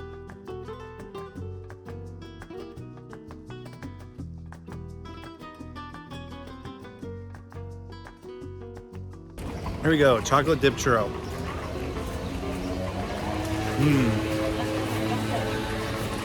Kind of like a munchkin in Spain. Good way to end lunch here.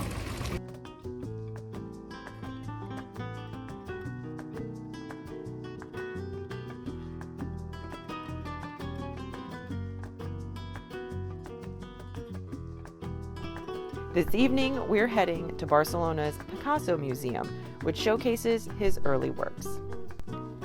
Located in the Elborn neighborhood, the museum is housed in 5 stunning medieval mansions and offers a deep dive into the artist's formative years.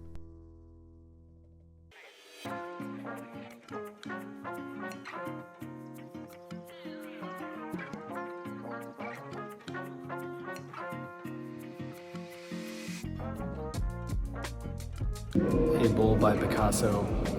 I'm quite confident I could pull that one off.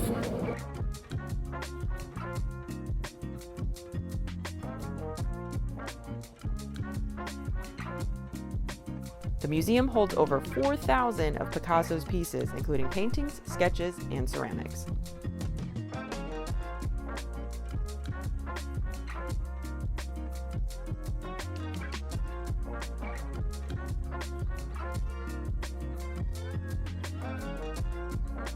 A quick trip into the Picasso Museum here in Barcelona.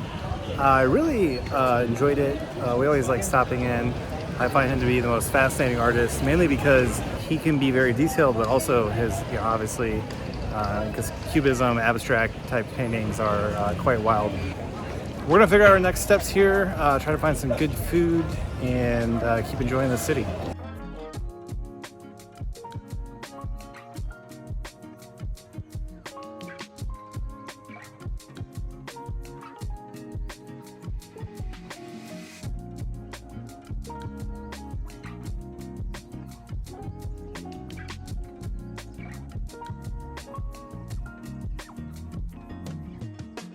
We just took a quick stroll through Ciutadella Park, and now we are heading towards the Arc de Triomphe.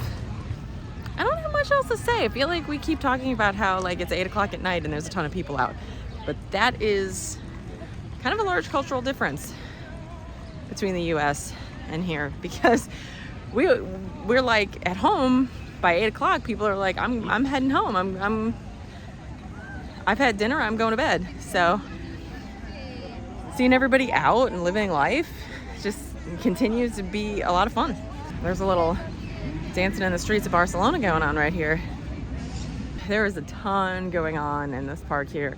There are like workout groups and people, like doing bike tricks and just everyone out for their evening walk. If you hear that,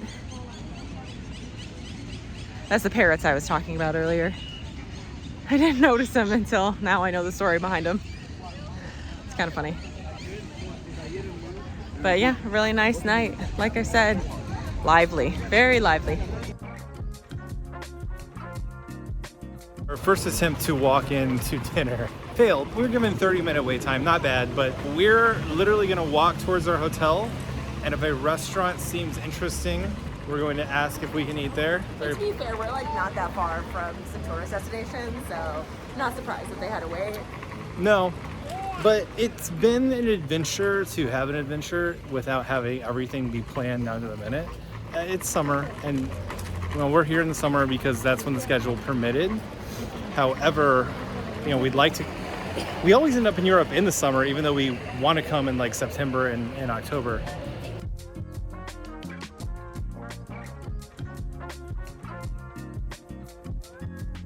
Tonight we're popping into Don Quilo's Italian restaurant. We're actually at their little pizza shop yesterday. We walked about a mile back towards our hotel trying to stop into different little places. The restaurants in Barcelona, they're fairly small. They had a table. We're just getting something real light. We ordered pizza with sausage. The sausage is most definitely, now frankly the menu said Frankfurt. So it's definitely a hot dog on pizza. You know what? It's probably good. There's like 4 languages here. There's French all over the place, English, obviously Spanish, and Catalan, and some things get lost in translation. We are continuing our trip here in Barcelona by exploring more of this great city. We're taking in more architecture, visiting a few more tourist destinations, and of course, eating more delicious food.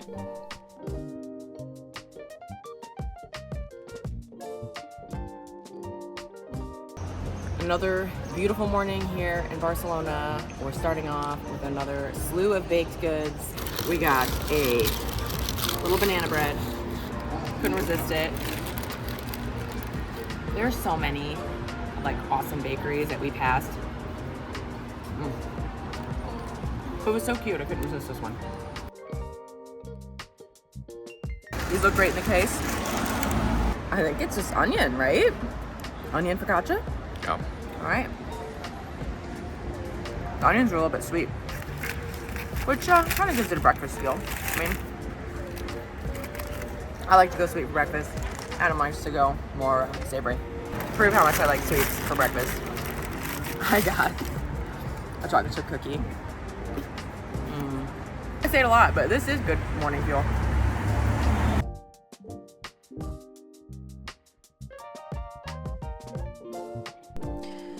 On our walk this morning, we're going to see more famous Antoni Gaudí buildings, Casa Mila and Casa Batlló.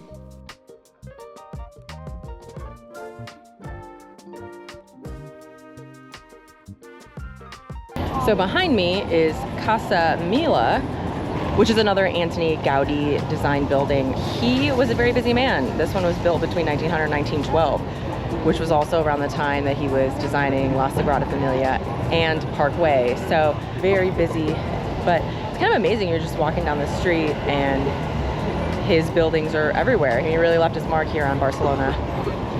There were 2 homes in this neighborhood that we wanted to take a look at, and this was just the first one. You could take tours of the inside of both of the houses we're going to see today, but we just wanted to come by and check them out from the outside, take in a little more of that Gaudí architecture. Loving all the architecture here in Barcelona. Definitely find the Gaudí architecture to be absolutely fascinating.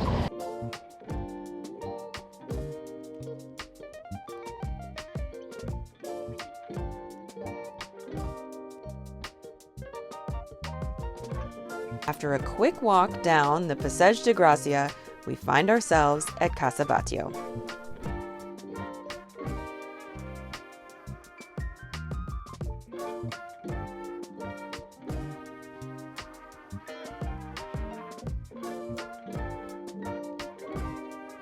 We're here at Casa Batlló, another famous Antoni Gaudí building. This one is actually pretty pricey to get inside. I think the cheapest I saw was 33 euro, but I think it went up to like 45 euro. So very busy, packed outside, but another unique building. I guess nobody wanted to live in it when it was built, except the Batlló family eventually decided to move in because they called it the Bones House, because it kind of looks like, the architecture kind of looks like bones, like human bones. If Antoni Gaudí was so famous, I'm surprised more people wouldn't want to live in his homes. What I love is just how these buildings are so unique, set up against more modern buildings here on the street. Really unique to Barcelona architecture. You're definitely gonna stick out on the block if you live in that house. After our morning walk, we decided to take advantage of the hotel pool, enjoyed the bakery. Bakeries in Europe, A+. Now we're gonna get a pool drink. I'm getting sangria to keep the spirit alive here in Barcelona. Just enjoy some sun, and we're gonna head out to lunch. So really nice start to the day in Barcelona. Sangria, because we can.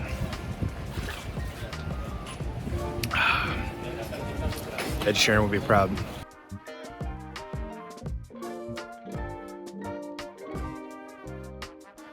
I will say I purposely booked a hotel with a pool, a rooftop pool here in Barcelona, and it has definitely paid off. We've probably spent an hour out here each day. If you're here in the warmer months, I recommend it because the way the day kind of gets chopped up with businesses opening and then closing and then opening again, late dinner, it's a good way to kill time. And also, you know, if you're visiting, if you're on vacation, might as well enjoy a drink and some pool time. After a terrific morning, getting some sweet treats from the bakery for breakfast, then going to the pool, having a little sangria while we're at the pool, we're gonna do a 13-course lunch at Teoric Taverna Gastronomic. Looks fantastic. I mean, I don't even know what we're getting. We didn't even see a menu. We just said 13 courses, let's do it. So we're gonna go in there right now, have a fantastic lunch, see what Barcelona's got to offer.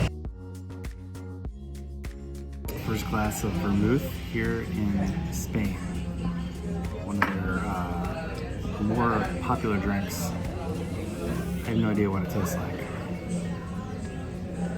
It's like a combination of triple sec and Jägermeister, but not as alcoholic.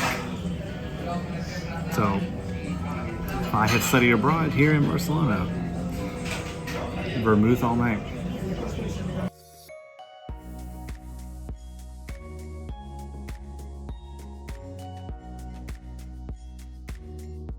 Appetizer number one, we're just gonna grab it. I think it's a single bite. This is a leek topped with basil mint, hazelnut is in here. It looks beautiful. That leek is pickled. It's fantastic. Mine's already blown. First dish. Great one bite here. And if this is any indication as how good this meal's going to be, we're off to a fantastic start.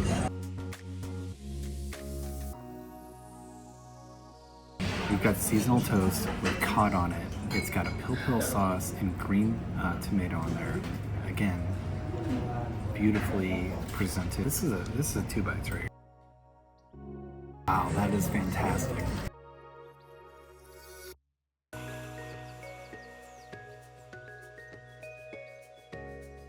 For our third dish here, we have croquettes, and these are unlike any other croquettes that we have had so far on this trip. They are pork, cuttlefish, and squid ink. Here we go.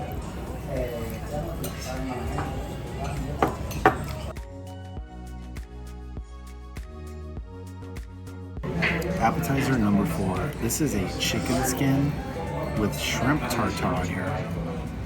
Now, since I've landed in Spain, I've had, I think, 3 different versions of steak tartare. It's my first shrimp tartare, so this chicken skin is very delicate. This is cherry gazpacho with tuna.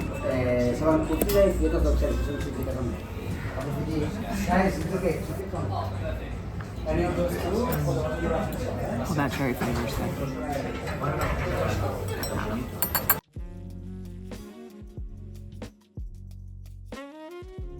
Our last appetizer has arrived.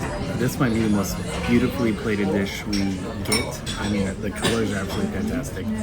It's a tomato salad with a peach sauce base, 3 different types of tomato, a pickled onion, pickled zucchini, and then a basil oil on top. So we're gonna go in here, we're gonna get the orange tomato,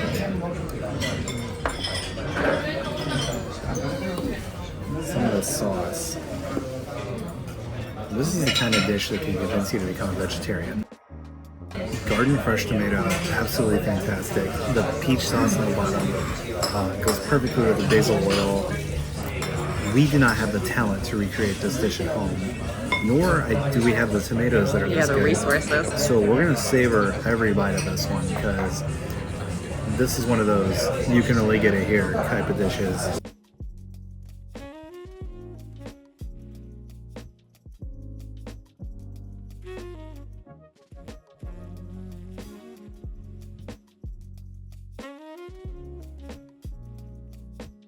Our first main course has arrived, and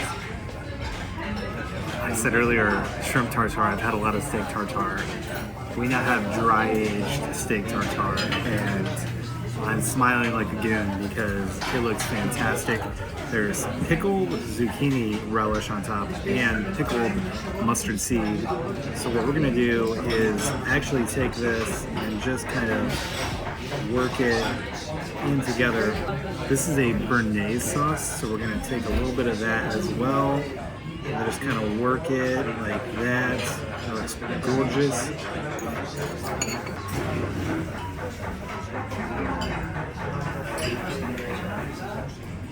No words needed.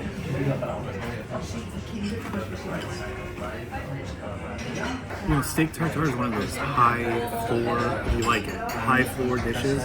It's hard to really do a lot of twist on it because you just need quality beef, dry-aged beef, as quality as you get, and those pickled mustard seeds, absolutely fantastic. This is an absolutely elevated version of this, and I couldn't be happier.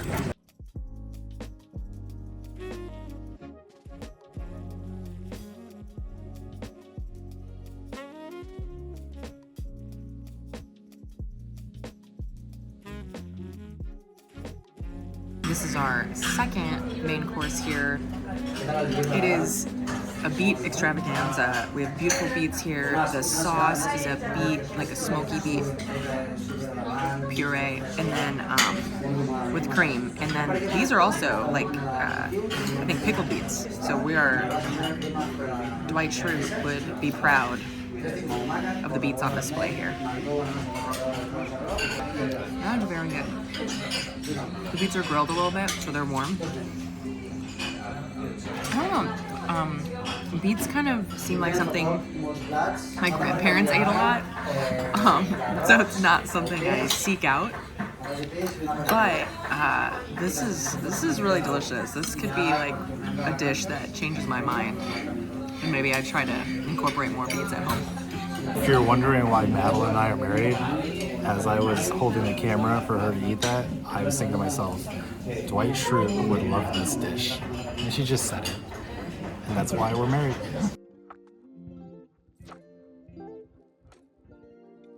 Our next main course is a fish course here. It is red mullet. We have gnocchi, green beans, and then it's covered in a fish cream sauce.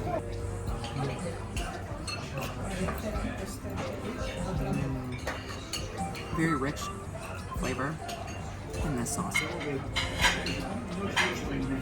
A little smoky, pillowy gnocchi here. Sauce is really good. These gnocchi are just like literally like pillows.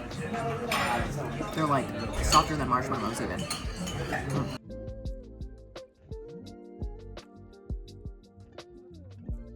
Here is a rice dish. It's with pork and shrimp and then a paprika mayonnaise on top.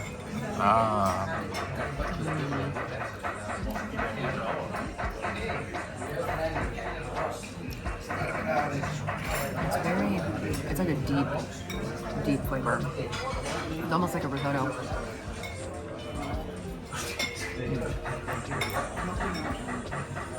Yeah, there's another delicious dish.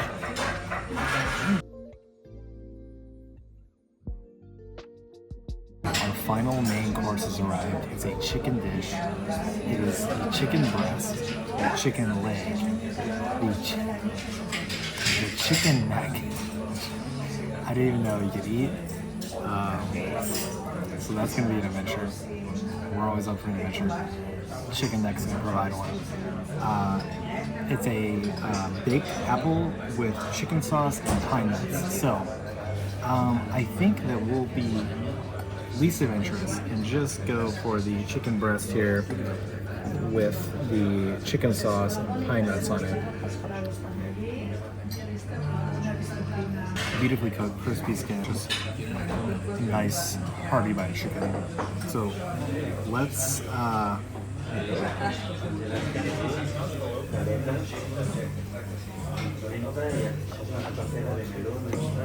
I do this for you. 1 million views. You have to like, subscribe, comment. How to make the chicken neck. Can't believe how to make the chicken neck.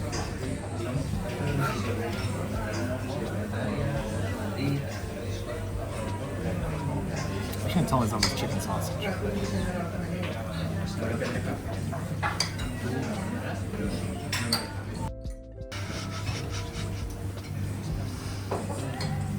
Tried it.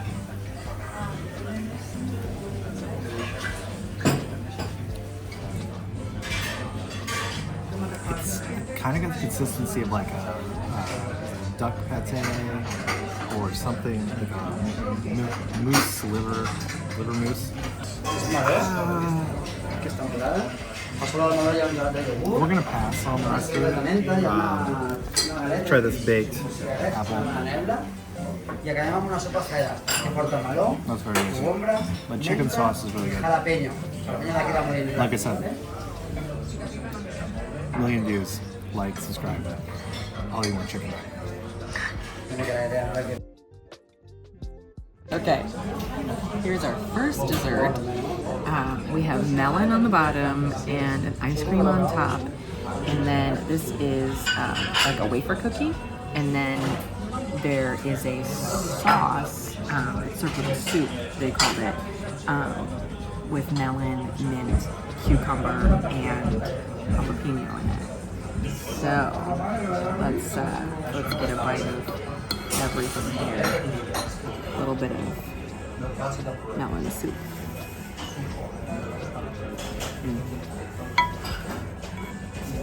It's very light. And then there's like the tiniest hint of jalapeno, like the mint and the jalapeno kind of play together. It's not spicy. It's just like, it's just kind of like this amazing hint.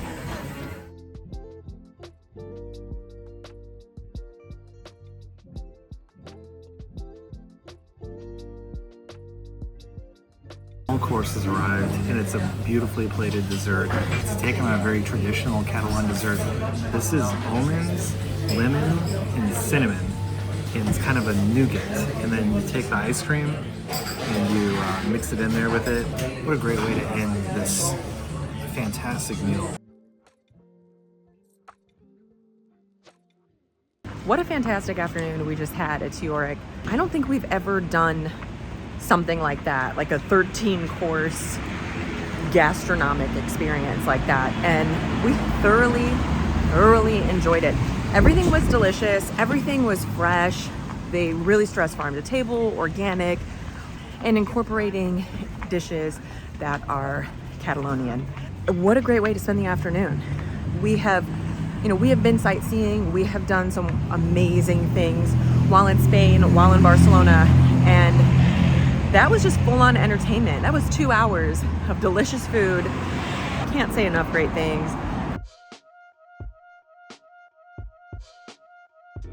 Also, our toddler fell asleep while we were eating, so that made the experience much easier. This evening, we're heading over to Cosmo Caixa, Barcelona's premier science museum.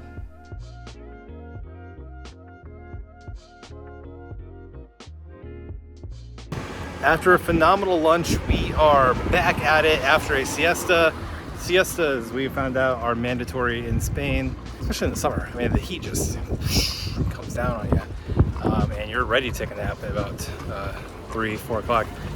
So for this evening's activity, we decided to head inside. It's probably approaching 90, and we're heading to the Science Museum. One of the benefits of having a child is that you get to go do childlike things, and nothing brings out that sense of childlike wonder like a science museum. So it's highly rated. We're gonna check it out, and then figure out what we're gonna do with the rest of our evening.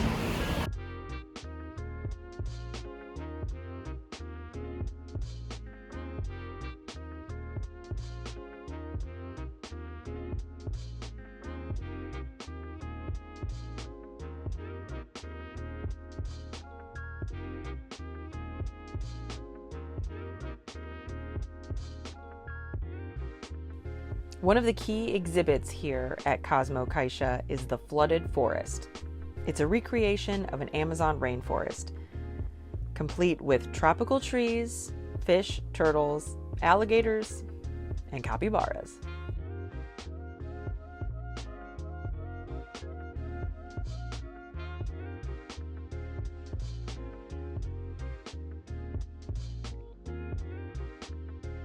We had a lot of fun exploring the museum, interacting with the different exhibits, and getting out of the Barcelona heat for a little while.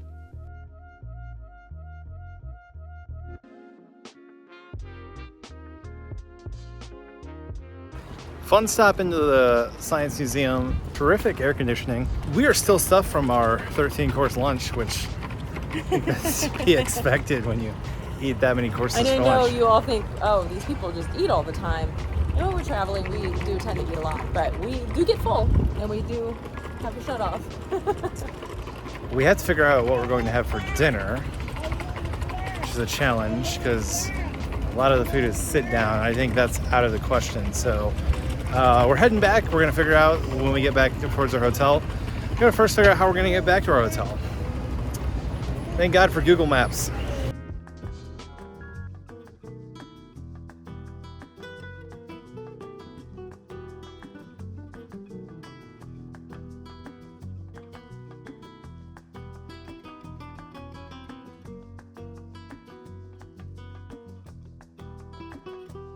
The bus has dropped us off in a part of town that technology told us to get off in.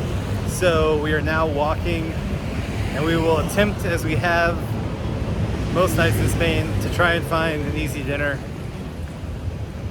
Could be Taco Bell, it could be some version of Taco Bell, it could be Mexican food.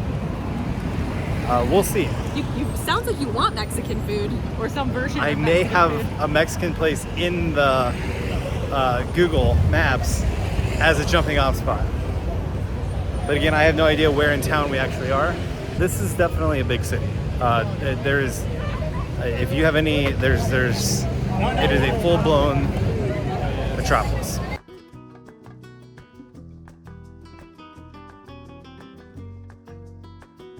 I wasn't kidding about our taco spot here in Barcelona. It looks like a pretty good taco spot. They got a flat top up front. They're cooking meats on. We're getting nachos. We're getting tacos. Oh, it's really good. What can I say? It's a beautiful bowl of nachos, sour cream, jalapenos. I think it's, I missed it. I think it's gonna feel like home.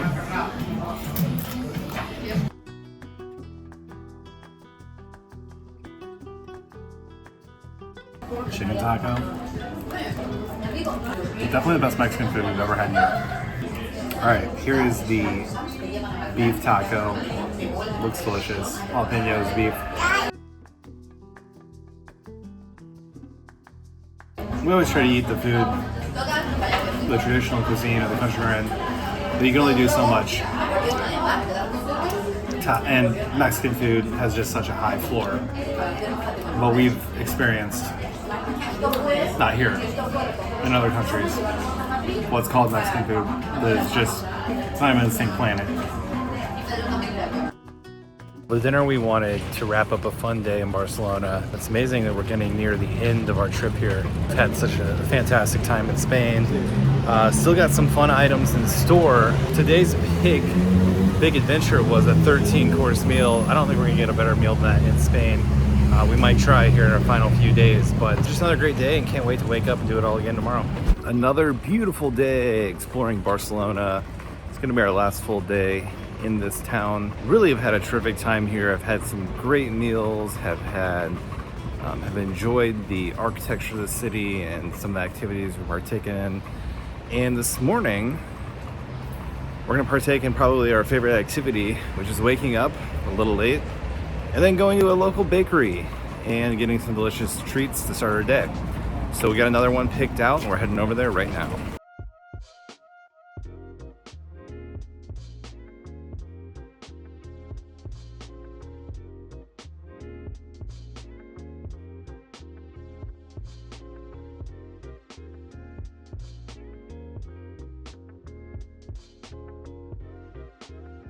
For breakfast today, we have this cinnamon roll,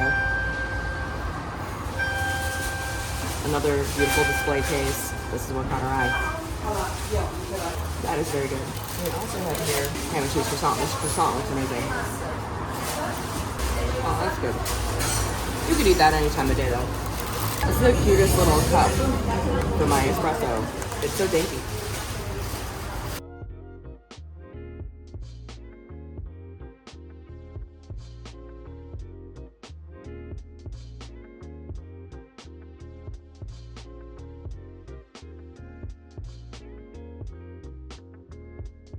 So on our walk this morning, we came over to the Plaza de Catalonia, which was actually shut down. It looks like maybe some sort of music festival or something is happening, so we could not enter.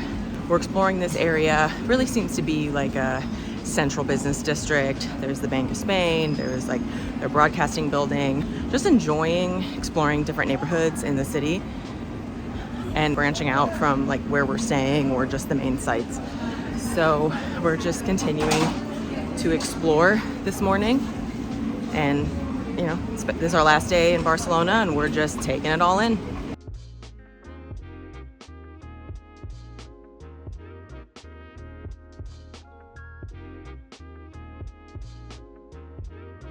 The Gothic Quarter is one of the most charming and historic parts of Barcelona, with its narrow, winding streets and medieval architecture.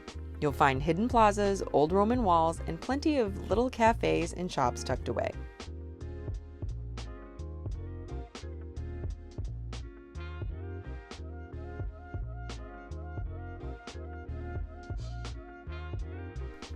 In the Gothic Quarter, you'll also find the Barcelona Cathedral. Built between the 13th and 15th centuries, it stands in the heart of the Gothic Quarter and serves as the seat of the Archbishop of Barcelona.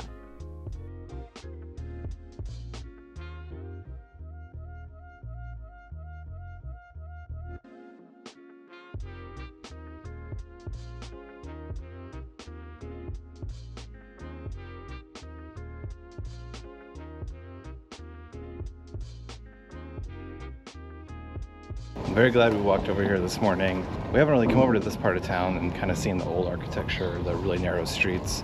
They say the best way to get to know a city is to walk through it, and basically what we're doing this morning. You can see most of these shops are closed. It's not particularly early in the morning. However, as we've learned here in Spain, it can take a little while for the day to get going. And we are not early risers. I assume these are still like businesses. They're not just shut down. No, because there's like some shops open, Things like that. some restaurants open, but they just might not open till noon. And things start really getting busy.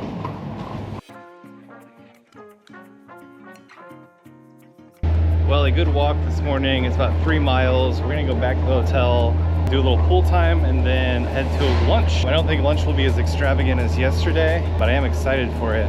Should have local traditional Catalan dishes. Enjoyed walking around this part of Old Town in Barcelona. Definitely have really felt over the past 3 or 4 days we've gotten to know the city.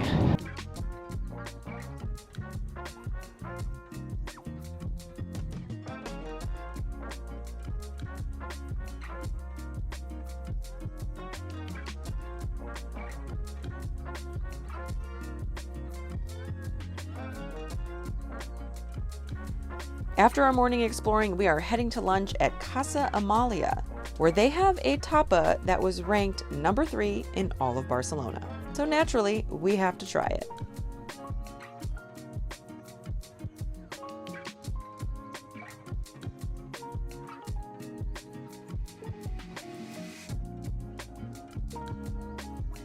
Today for lunch in Barcelona, we're at Casa Amalia, and I'm super excited for this lunch because this restaurant goes right next door to the market and gets all their ingredients.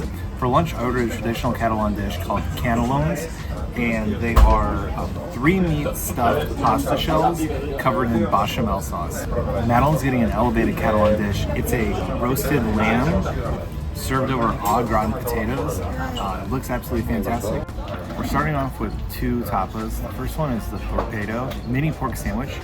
And it's actually just won last month the 3rd best tapa in all of Barcelona. It's a 36-hour low and slow cooked Iberian pork on a soft bun, and then there's like a sauce on there that was really good. There's like a sauce on there. It's kind of like a Thai peanut butter sauce. Just a phenomenal bite of food right there. I might have to order a second one. It's so compact. That is ranked number 3 in tapas in Barcelona. That's delicious. The second tapas is a spinach fritter. Love the color on that. We're in for a treat here. Every bite we've had so far, top notch. They serve bread with delicious olive oil here too. And that's all you need is good olive oil, good bread. I sound like Ina Garden, don't I? Oh, just some good olive oil and some good bread.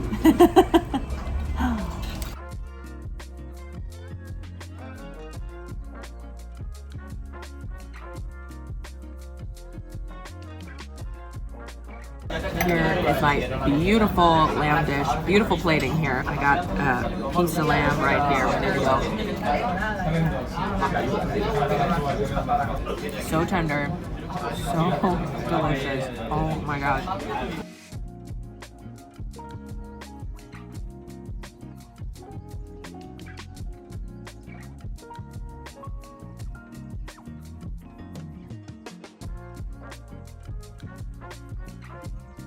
my chance to try a Catalan was definitely on my list here in Catalonia.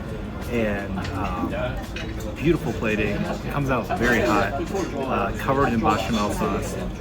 See the meat stuffed into that noodle there. You see the steam coming off it?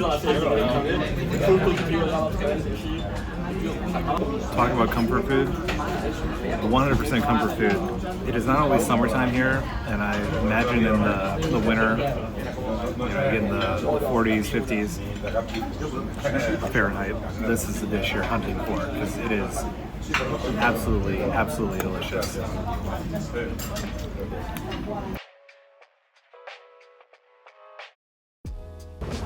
Absolutely fantastic lunch. Every bite was terrific. I think we're gonna go walk through the market next door where they get all their products from.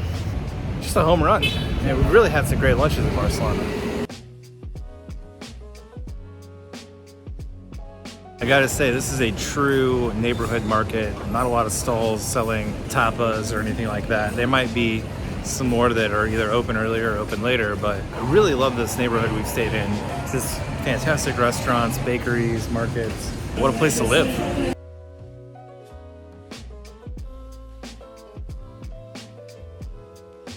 This afternoon, we hop on the bus and head to the Mirador Torre Gloria's observation deck for a 360-degree panoramic view of Barcelona below. After that outstanding lunch, we're going to do another touristy activity, and that is go to an observation deck.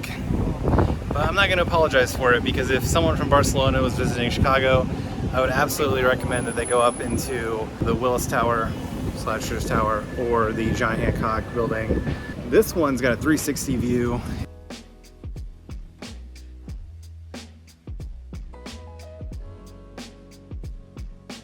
When you see this building from far away, it looks all glass, and then when you get up next to it, it's a bunch of little pieces of glass that can open and shut.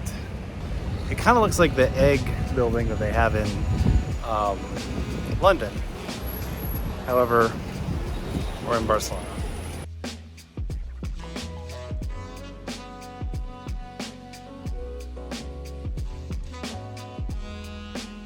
The Torre Glorias is one of Barcelona's tallest skyscrapers at 144 meters tall, and the building's design was inspired by the Montserrat mountain.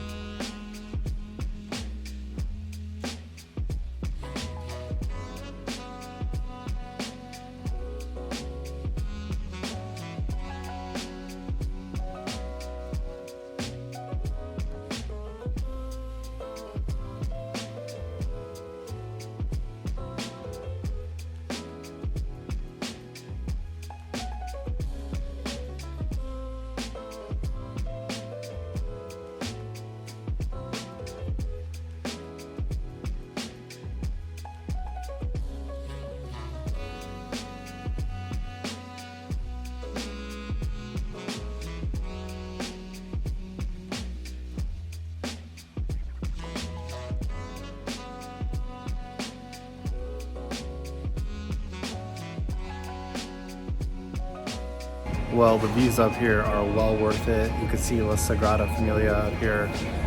Here's you can see all of Barcelona up here because it's a 360-degree view. Evie loves it because she's running around like a mad woman. You can see out of the Mediterranean, there's boats racing. The water's absolutely beautiful from up here. This is well worth it. Additionally, there's these things that they call clouds over Barcelona, and it is something that I think you can climb. But I think it's only a portion that you can climb. We will not be attempting that. My fear of heights is not too bad up in here. It's all enclosed. However, whatever this thing is, I'm gonna pass. I think it's like 12 euros to do it. All in all though, absolutely well worth the trek up here to the top. You really do feel like you're taking on the whole city.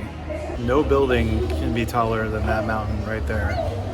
And the La Sagrada Família, which is that way, the spire is gonna be half a meter shorter than that mountain.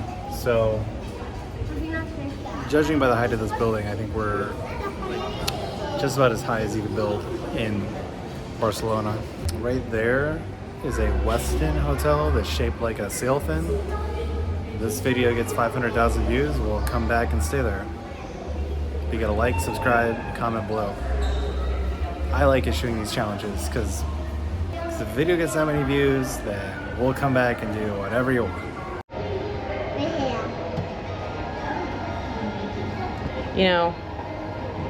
You know, when you're in the city, you kind of forget that the water's right there. As silly as that seems.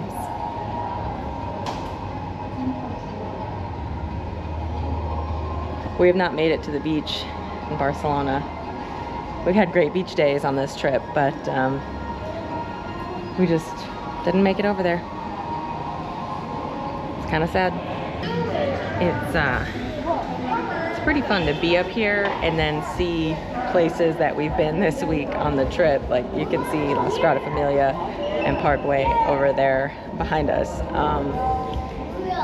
This is a pretty cool spot, really. You know, Barcelona is huge, but when you see it laid out like this, it is an expansive, wide city. You know, I've lived in New York, I've lived in Chicago. Everything goes straight up, but here everything is very spread out. It's vast. It's an impressive view.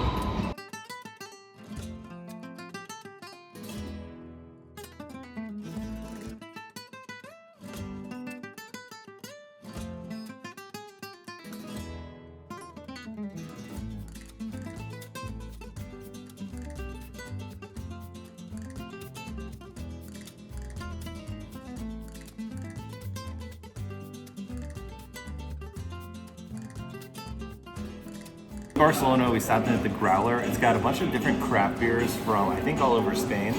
Craft beers here aren't as, I won't say they aren't as popular as they are in the United States, but in the United States you can literally walk like a block and find a craft brewery. Not as common here. Good option is to come to one of these local bars that serves different craft beers. We've seen a couple of them throughout the city, so tonight before dinner we decided to hop in. I got a beer from Basque Land. It's called Belgian Ale. Madeline is a sour beer.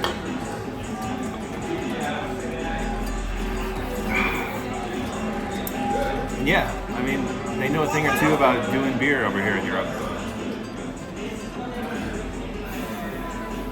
Really good.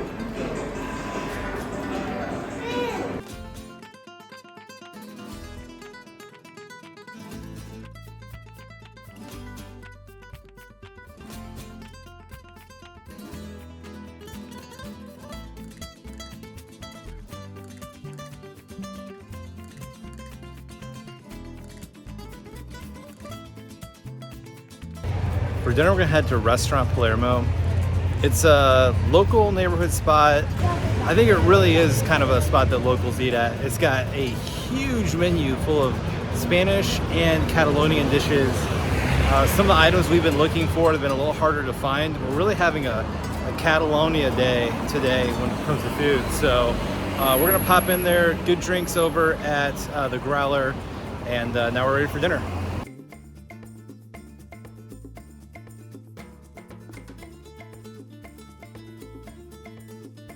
Starting off here at Restaurant Palermo with a couple starters. One, we got the classic Catalan dish, bread. It's got tomato on there and olive oil.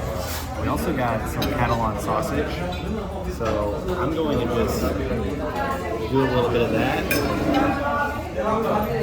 Pop that on there. You see all these bakeries making bread. I wonder where it goes. Right in the restaurants. Delicious, delicious food.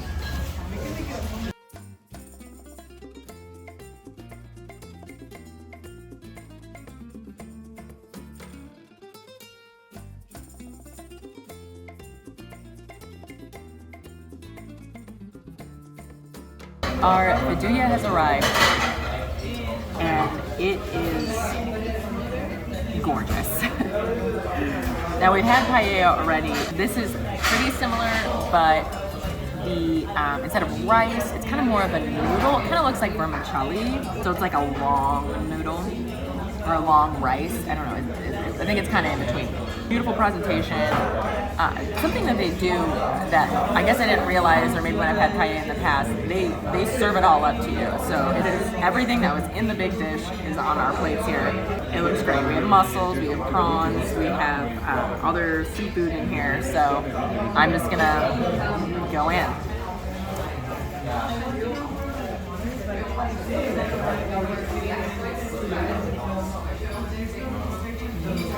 It's a deep seafood flavor.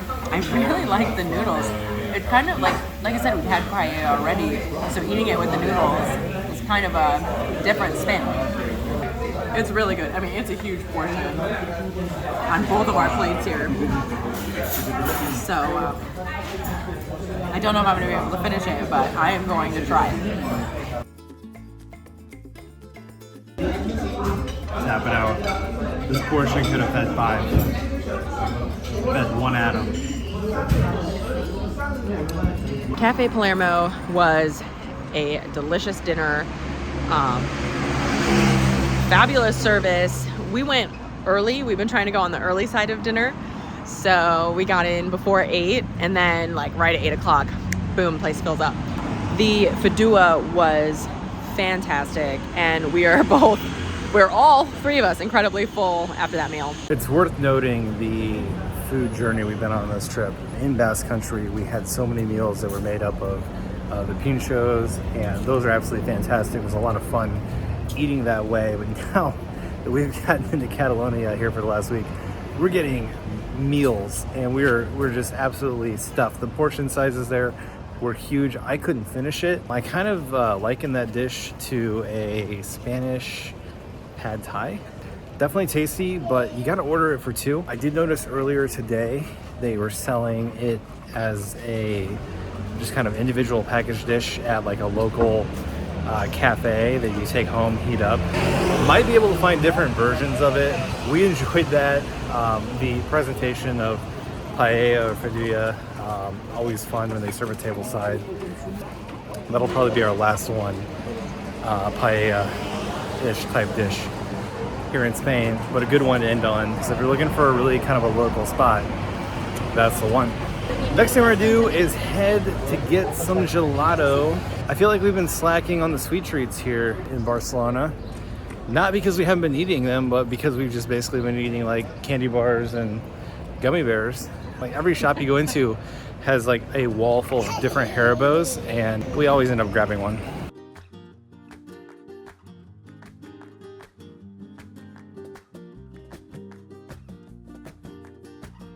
Here's my ice cream. Dulce de leche with chocolate on the bottom. I think it has some caramel in it. Both very good. This dulce de leche with chocolate is like hitting the spot after a hot Barcelona day. Here's my gelato from Salva. It's honestly closer to a sorbet, in my opinion. Lemon and a couple of fruits I don't recognize.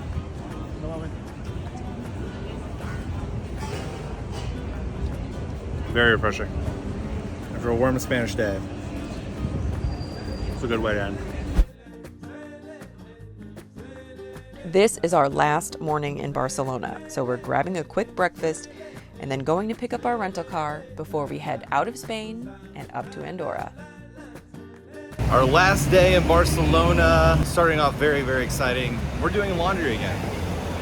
We went through at minimum 2 outfits a day walking around this town. There's a Mediterranean sea breeze, but it's still hot. We started off this morning getting breakfast at a local coffee chain. Might be a big coffee chain here in Spain called Vivare. Pretty solid. Fresh squeezed orange juice, which I like. Now we're gonna go back and get our laundry. We'll be leaving Spain, driving to Andorra. So we gotta pick up a car, check out our hotel, do all those fun logistical things, but that's part of kind of exploring, is you gotta do stuff like that.